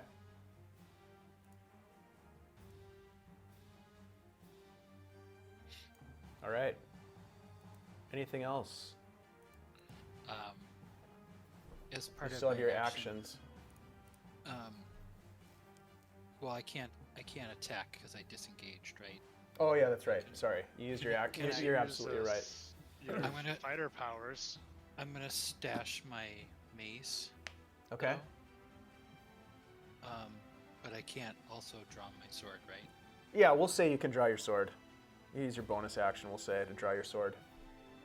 But that'll take up your turn. Yeah, that's fine. Okay. Sounds good. All right. Back to gray-haired buddy.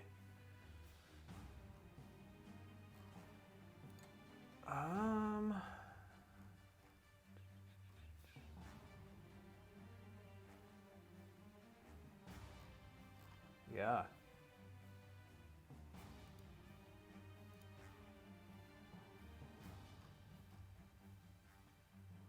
He is going to use his free action to draw his scimitar, but he is going to pump a blast of eldritch energy into each of you, one each. First one to Irin. 11 misses, I believe. And the second one at Rhunar.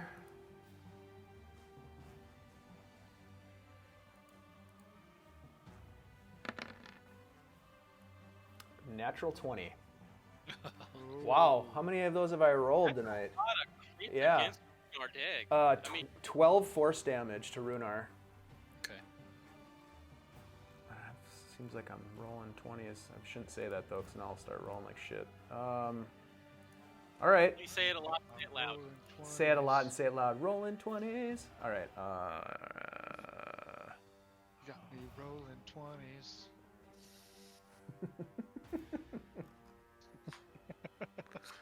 All right. Yeah, that's his turn. This little buddy thug over here.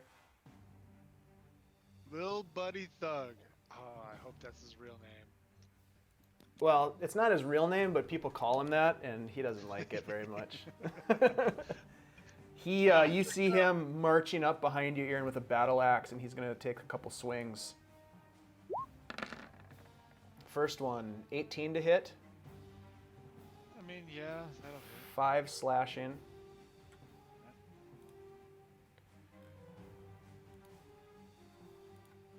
Let's see. And second one. 20 to hit for 11 slashing. That's his turn. This guy is running. Trying to cut off Anders.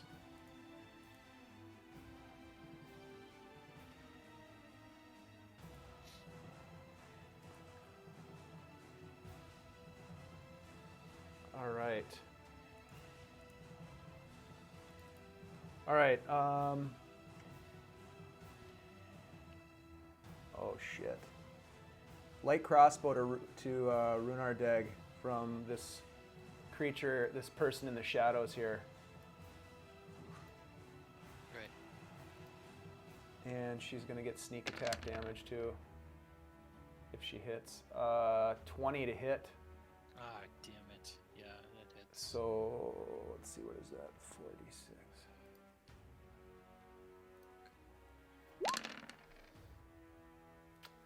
Total of 15 piercing damage.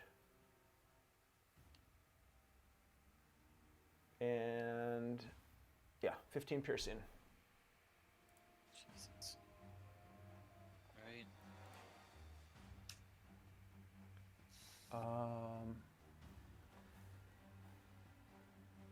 And then she is going to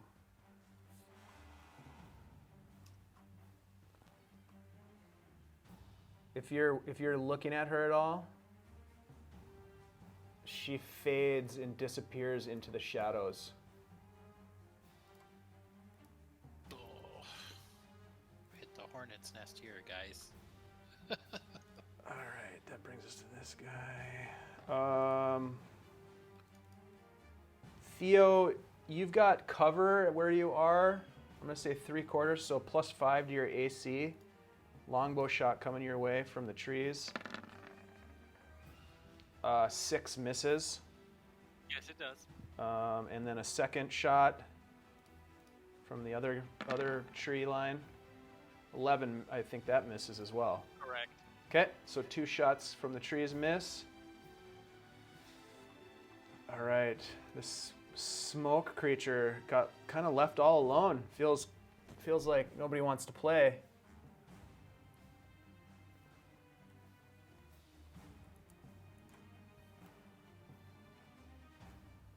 If you watch it, Byron, move, it moves right through the wall. I'm sad. Nobody wants to play with me. And it's going to try to take out this guy here. Hey, it's on our side, sort of. And point of order, as it moves into this space, Theo, Byron, and this guy that's here, you all get that gasping feeling of the air being sucked away. You got that gasping feeling. Does that hit? I think it does. Yeah. 24 necrotic damage. Theo, you watch as this tendril of smoke whips out and wraps itself around the neck of this guy that's just appeared in front of you.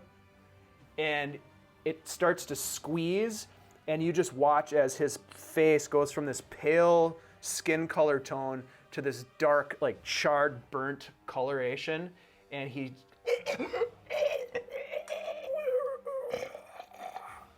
just dies right in front of you. What you get, asshole? Byron, it's your turn. You're gasping for breath again, as if the air has been sucked out of your lungs. Now I'm just going to roll with it and just go 5, 10, 15, 20, 25, 30. Take a deep breath. Yep, you're out of it. I will double check my new shield straps. This is a door right here too, still by kind the of way. getting used to it. Just so you know, Oh, this is a sweet. door. Yeah, I'll just adjust my new shield, take my rapier out, and then try to fade into the shadows myself. Okay. Rogue fight. Roll a stealth check. Rogue fight. It's the rogue off. Oh man, it's probably the worst stealth I've Yeah, rolled in a that's the while. worst you've ever rolled. All right, Yeah. since you were just a wee pup. Plus 10. Ouch. Yeah. Anything else, Byron? Movement, action to stealth, I guess. Action to hide, right? Your hide. You use the hide action. Yep. Going hiding. All right. Yeah, I think that's it. You don't get the sense that you're super hidden on this wall. There's, it's just a bare wall, and there is a light, like right here. So you don't. It's not ideal, and you know that, but it's something. Theo, you have that sort of like weird sensation of passing out going on, but you're not passed out yet. But you can't breathe. Yep. Well, Theo's gonna move. Here we go. 5, 10, 15, 20, 25, 30. Gonna dash for 5, 10, 15 more. And it's just going to, it's not a bonus action. Actually, let me stop for a second. Is Anders out of the cloud at this point? You are not out of the cloud. Is he? You would assume that he's not, but you don't know. I mean, you're not. It's hard to say. You don't have a sense of like how far the effect is yet. It's been just like, what is it? 12 seconds have passed or whatever. Yeah. But you know that you are affected by that ability. So dash, I have to declare at that point 5, 10, 15. Okay, yeah. So when you get to this point here, you start to feel like you can breathe again. Yep, you can breathe in that space. Okay.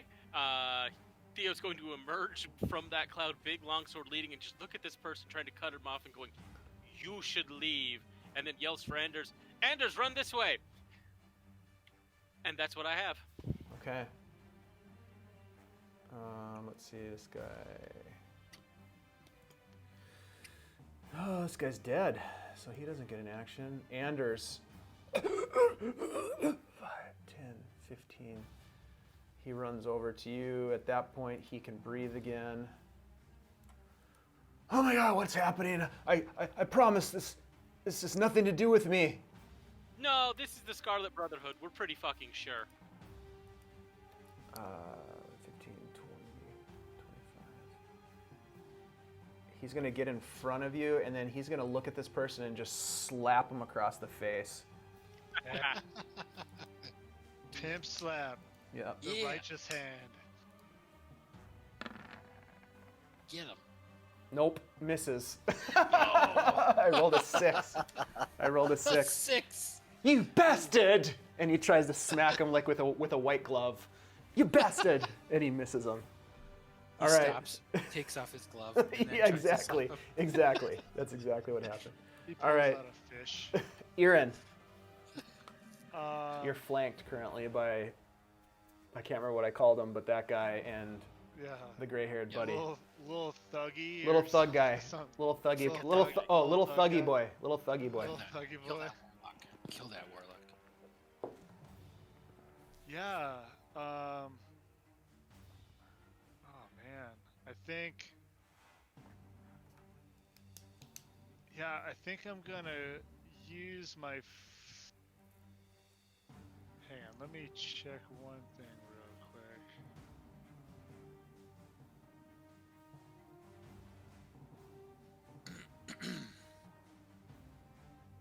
Yeah, I'm gonna use my first attack to attempt to initiate a grab against the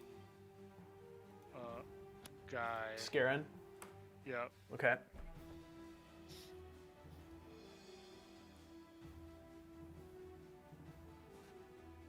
So is this a grapple?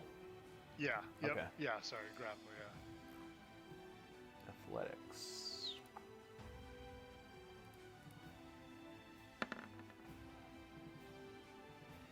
Uh, 14, you win. All right. You've got him grappled. Yeah. I'm going to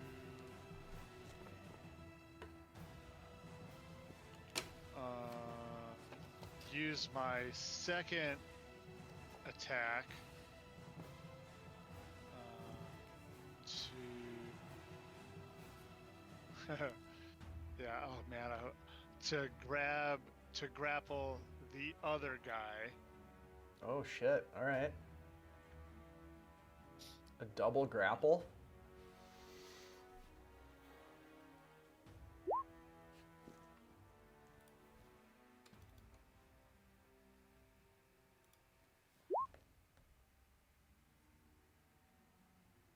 Yeah, you've got them both. Somehow you've grappled one with your arms, and you pull Scarin in, and then you pull Thuggy Boy in the other way, and you've got him like in 2 headlocks. Yeah. I think that I just kind of reach out and I grab them by the arms. And I am going to spend a key point to flurry of blows and make one attack against so I think I reach and grab Scarin, I reach and grab the little thuggy boy. I'm going to attempt to sweep Scarin's legs out from under him again. Okay. With another kick attack. Oh no! Oh no! No, that misses.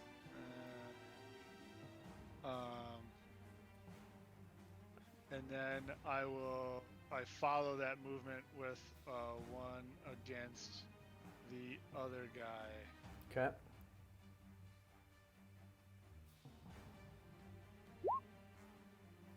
That one hits. Okay. So I'll do 5 damage to him. Okay. And I will force him to make a dex saving throw DC 15. Or be knocked prone. Ugh. Ooh. Yeah, I rolled nice on that one. Shit. So he's still up. And I just kind of look at Rhunar, kind of pinioned between these two guys, and I just kind of shrug, meh. All right. Top of the order, Rhunar. Okay, I'm gonna go boom, boom, boom, and attack Scarin. All right, I'm going to. Little Thuggy Boy is going to take an attack of opportunity on you. Yep. So let me do that real quick. I didn't notice that.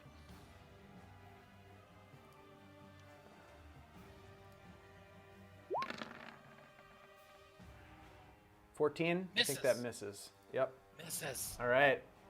All right. You've got Scarin flanked.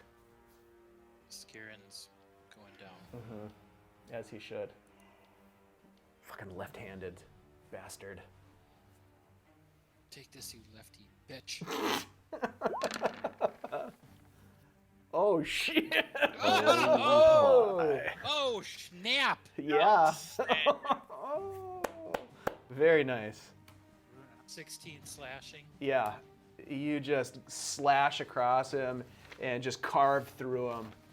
He's not wearing any armor. He takes it all. How about this one?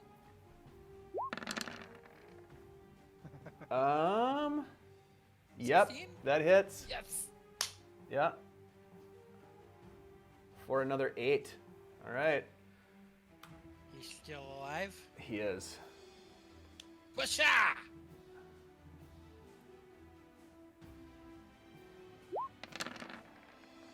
Why did it roll twice? Oh no. Yeah, that hits another 11. Oof. Is he still awake? Yeah, he's still up. It's not sleepy time yet. No, it's Oh. not sleepy time yet. I'm gonna spend my action surge to attack Yes. again. So that's another 3 hits. Yep. 11. Action surge. Yeah, no, it's 2 more. 2 more. Okay. Yeah, that hits. He's still up. And that hits. And he goes down. Rhunar just in the matter of like 6 seconds. You just lacerate him to the point where all of his intestines just spill out onto the floor of this workroom. Spit on that corpse. I just look at the other guy, and then use like the decapitated arm of the old guy to like wipe the blood off of my face. That's stone cold. Nice. All right, is that the end of your turn, Rhunar? Yeah. That was pretty epic. Wow. All right. It would have been more epic if he was laying on the ground. Brings us to little thuggy guy who's currently grappled is going to attack his grapple. Actually, he's going to try to break the grapple. All right. Contested athletics. Yeah. Little thuggy guy's going to roll a 16, and he fails. Yeah. So he... Yep, that's his action. Okay, Theo, back over where you are. This guy next to you looks at you as you say you should leave and promptly runs.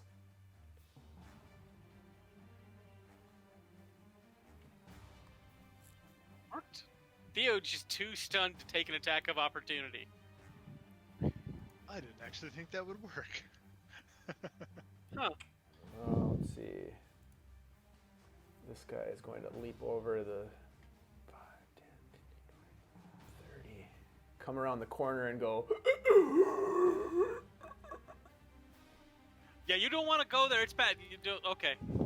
Yeah, too late. But with his longbow, he fires at Theo.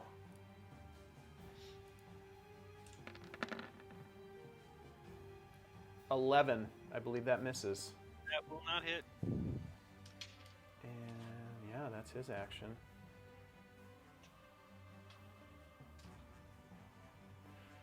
All right. That brings us to the other rogue.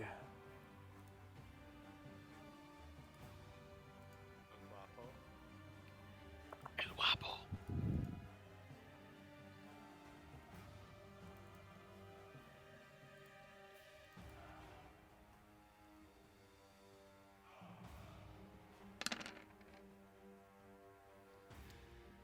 She is going to fire her crossbow again, first at Rhunar. 12 misses. And then she will shoot her second range attack at Irin.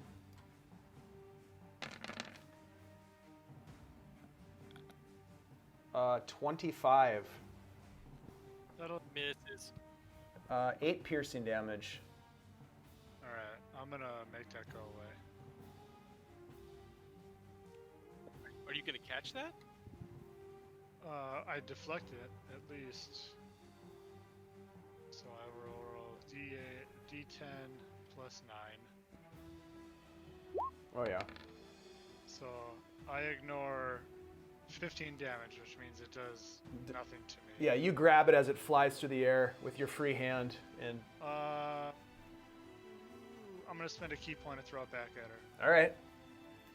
Hiya! Do it. Oh, come on. Oh man. This You dude's so throw it badass, back though, at her, for but like- she dodges out of the way. For like a round. Okay.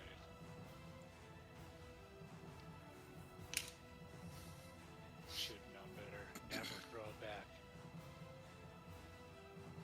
Now they just have their ammo back.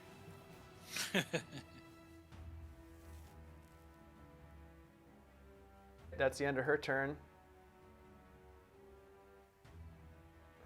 Geesh, where is this person? Oh yeah. Probably. Find They're a out place here with to. me. Yep, longbow shot at Theo, And soon. 17, That will hit. 5 piercing. Owie. Technically, that goes to the temporary hit points. We're fine here. And the other archer from the trees, 19 for 8 piercing. Owie, but I still have 10 hit points. Okay. Too bad it doesn't work at range. Yeah. Yeah, but Theo, hey, as you're watching this smoke creature, it starts to dissipate. And it suddenly disappears. As if it just dissipates into the wind, it gets blown away. No I am more super warlock, okay with bitch. that. That brings us to Byron. All right. So now I got my sword, my shield out. I'm gonna go 5, 10, 15, 20 feet. I don't see anyone around me. 25 feet. Is there a wall right south of me? Nope. Oh, it must just be super dark. Yep, there's no light over there. Um, How did you get in here? well, I've been in here. I was right over here. Just kill everything you see. I think that's the challenge, Yeah, is you that know. he can't see the full room because of the illumination. Yeah, I can't see shit, dude. Only human. So I'll get to here. And then I'll try to hide again. Okay. But this time with much more shadow around me. Okay, go ahead and roll a perception check. Or I mean a stealth check. I knew what you meant. 21, nice. There's plenty to hide behind there with the table and chairs and everything. Yep. You feel pretty well hidden. All right, Theo. You're outside. One thug has run in. You've seen that smoke monster dissipate and blow away in the wind. Theo is going to yell at Anders to run, get the guard. At which point he's going to reverse grip on the now long sword, and from the pommel with his hand near that, he's going to dispel 2 bolts of eldritch energy at this guy that was shooting him. Okay. As if you were to have a gun in your pommel. No, it's more like the red mage animation for Final Fantasy XIV. If you want to know where I'm stealing it from. All right, go ahead. Make it happen. Make it so. That hits. Nice. Only 3 points. I'm gonna do it again. Yeah, do it again. Oof, that also It's only hits. points, but yeah, I got their attention. Just whittling them down. All right. Anything else, Theo? That's my action, and I have nothing I necessarily want to do on it as a bonus action at this point. So, nope, good. That's All it. right. Brings us to Anders. Anders is going to shout out, "Guards! Guards! Help us! Help us!" Yeah, he doesn't move anymore. He just kind of cowers behind you, Theo. As he calls out, Irin. You've got Bandit Pussyfoot behind you and Still a got this heap guy. of gray-haired Scarin below you. Yeah. I am going to. Oh.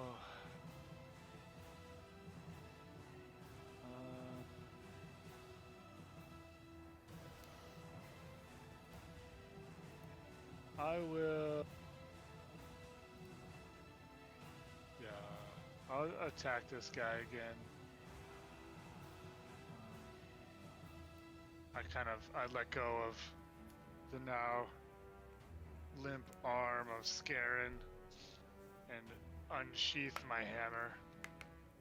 Or rather, just pull it off of my belt. It's a hammer, it doesn't have a sheath. Could have a neat holster. We don't know. Yes, Irin will never roll good ever again. Oh no. That was it. That's all he had. Oof. And he kind of like looks dumbfounded and then headbutts this guy. Oh no! And hits his head on the wall. Yeah, and misses. No. Dies of shame. Oh, that sucks. Yeah. Anything else from Irin? I will use my. I'll spend a.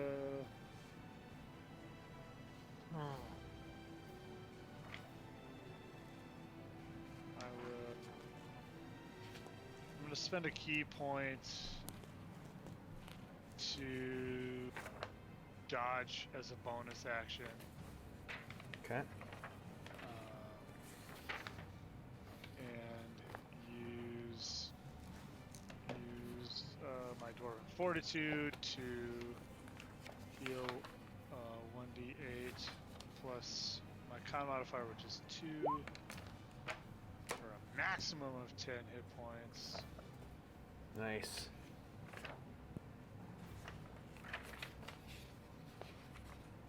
All right. Yeah. There we go. Anything else, Irin? No. All right. Let's see. We're at 10:20, so this might be a good place. We're at the top of the order to take a pause, and we can. I know. It'd be great to go another hour maybe, but people have to get to sleep for work tomorrow. Yeah. So we'll Damn it, pause Bert. here, and we will pick things up. I am going to retcon one thing. I want Scarin to okay. have a chance to say something to you guys before he actually dies. So, but anyhow, we're at the top of the order. Saving throws, 3 rounds. What's that? He gets Oh. 3 death saving throws. That's Yeah, exactly. He wasn't ready for Rhunar to expend that ultimate blast upon his ass. Well, I had something that he should have said before, but I just forgot because we were in That's the heat of alright. things. So, anyhow, yeah, we'll come back and we'll pick up here next week. Sweet. All right. Great job, Sounds guys. Beautiful. I did not. First of all, I didn't think that you guys were actually going to go to this meeting at all. Oh, really? Well, Oh, yeah, really? I figured you guys would be like, "Oh, that's a fucking trap. We're not going there." Well, we sprung the trap, didn't we? Yeah. Yeah, I can't believe it was a trap. I was kind of beginning to think like maybe I was totally wrong thinking it was Anders. Well, You were Yeah. wrong. Right. You were right. totally I mean, wrong. I know, I understand that now, but like Yeah. Can for I, it to end up being the location of the trap, though. can I have a moment of full disclosure? Yeah. Sure. Since I happen to own and have run parts of Ghosts of Saltmarsh, I may have known about Scarin since session 1. And I've been trying very hard to at no point take any action toward Yeah, him well, or be suspicious of him, because I was like, that's no Done very fun. well at that. Yeah, you did. That's good. I appreciate that. That would But have. I'm so happy we're getting to murder him. Yeah. You did so well at that. When he attacked, you ran out of the room. Rhunar just Yeah, right. ginsued that motherfucker. Yeah, you did. I just don't know how you guys figured it out. Left-handed, I bitch. didn't know it was the assassin or the thief and Dralians. I just took the chance because it's like it could have been a couple of other people in town. Yeah. I didn't know, so I was like, well, we'll start checking, and it was like, oh, it was him. Oh shit, this is happening right now. Oh no. Yeah, Yeah. that was good. Oh, these early encounters where you don't know what's happening and you think that there still might be a chance to call it off, and then you like do something stupid when you really should have just started attacking. Like, oh, Yeah. I gotta Theo learn is my lesson. getting Anders out. He's doing a good I thing. think that's like the beauty of campaigns, like what we've been doing, is where it's not like always a monster that you're like, oh, monsters are bad. Right. Like Yeah. people are flawed, and you don't know until the shit goes down. You don't really know Right. if the shit's gonna go down or not. And I think that's 'Cause kind of fun, We've also had encounters where we talked people down, right? you know? Right? So, like, I went into this one thinking, oh, well, maybe we can talk our way through this. Mhm. And Yeah, that's kind of what I was that way. thinking too. Like every time Dave would be like, maybe you should just go. I'd be like, wait, not yet. Yeah. Yeah, that was I don't good. want to kill you. It felt like the tension was there was Yeah. a good level of tension for what it would was. really be like, you know. Yep. So, anyways, that was good. I loved it. I loved every minute of it. Yeah. And we'll get to continue with that strange love next week. Ah.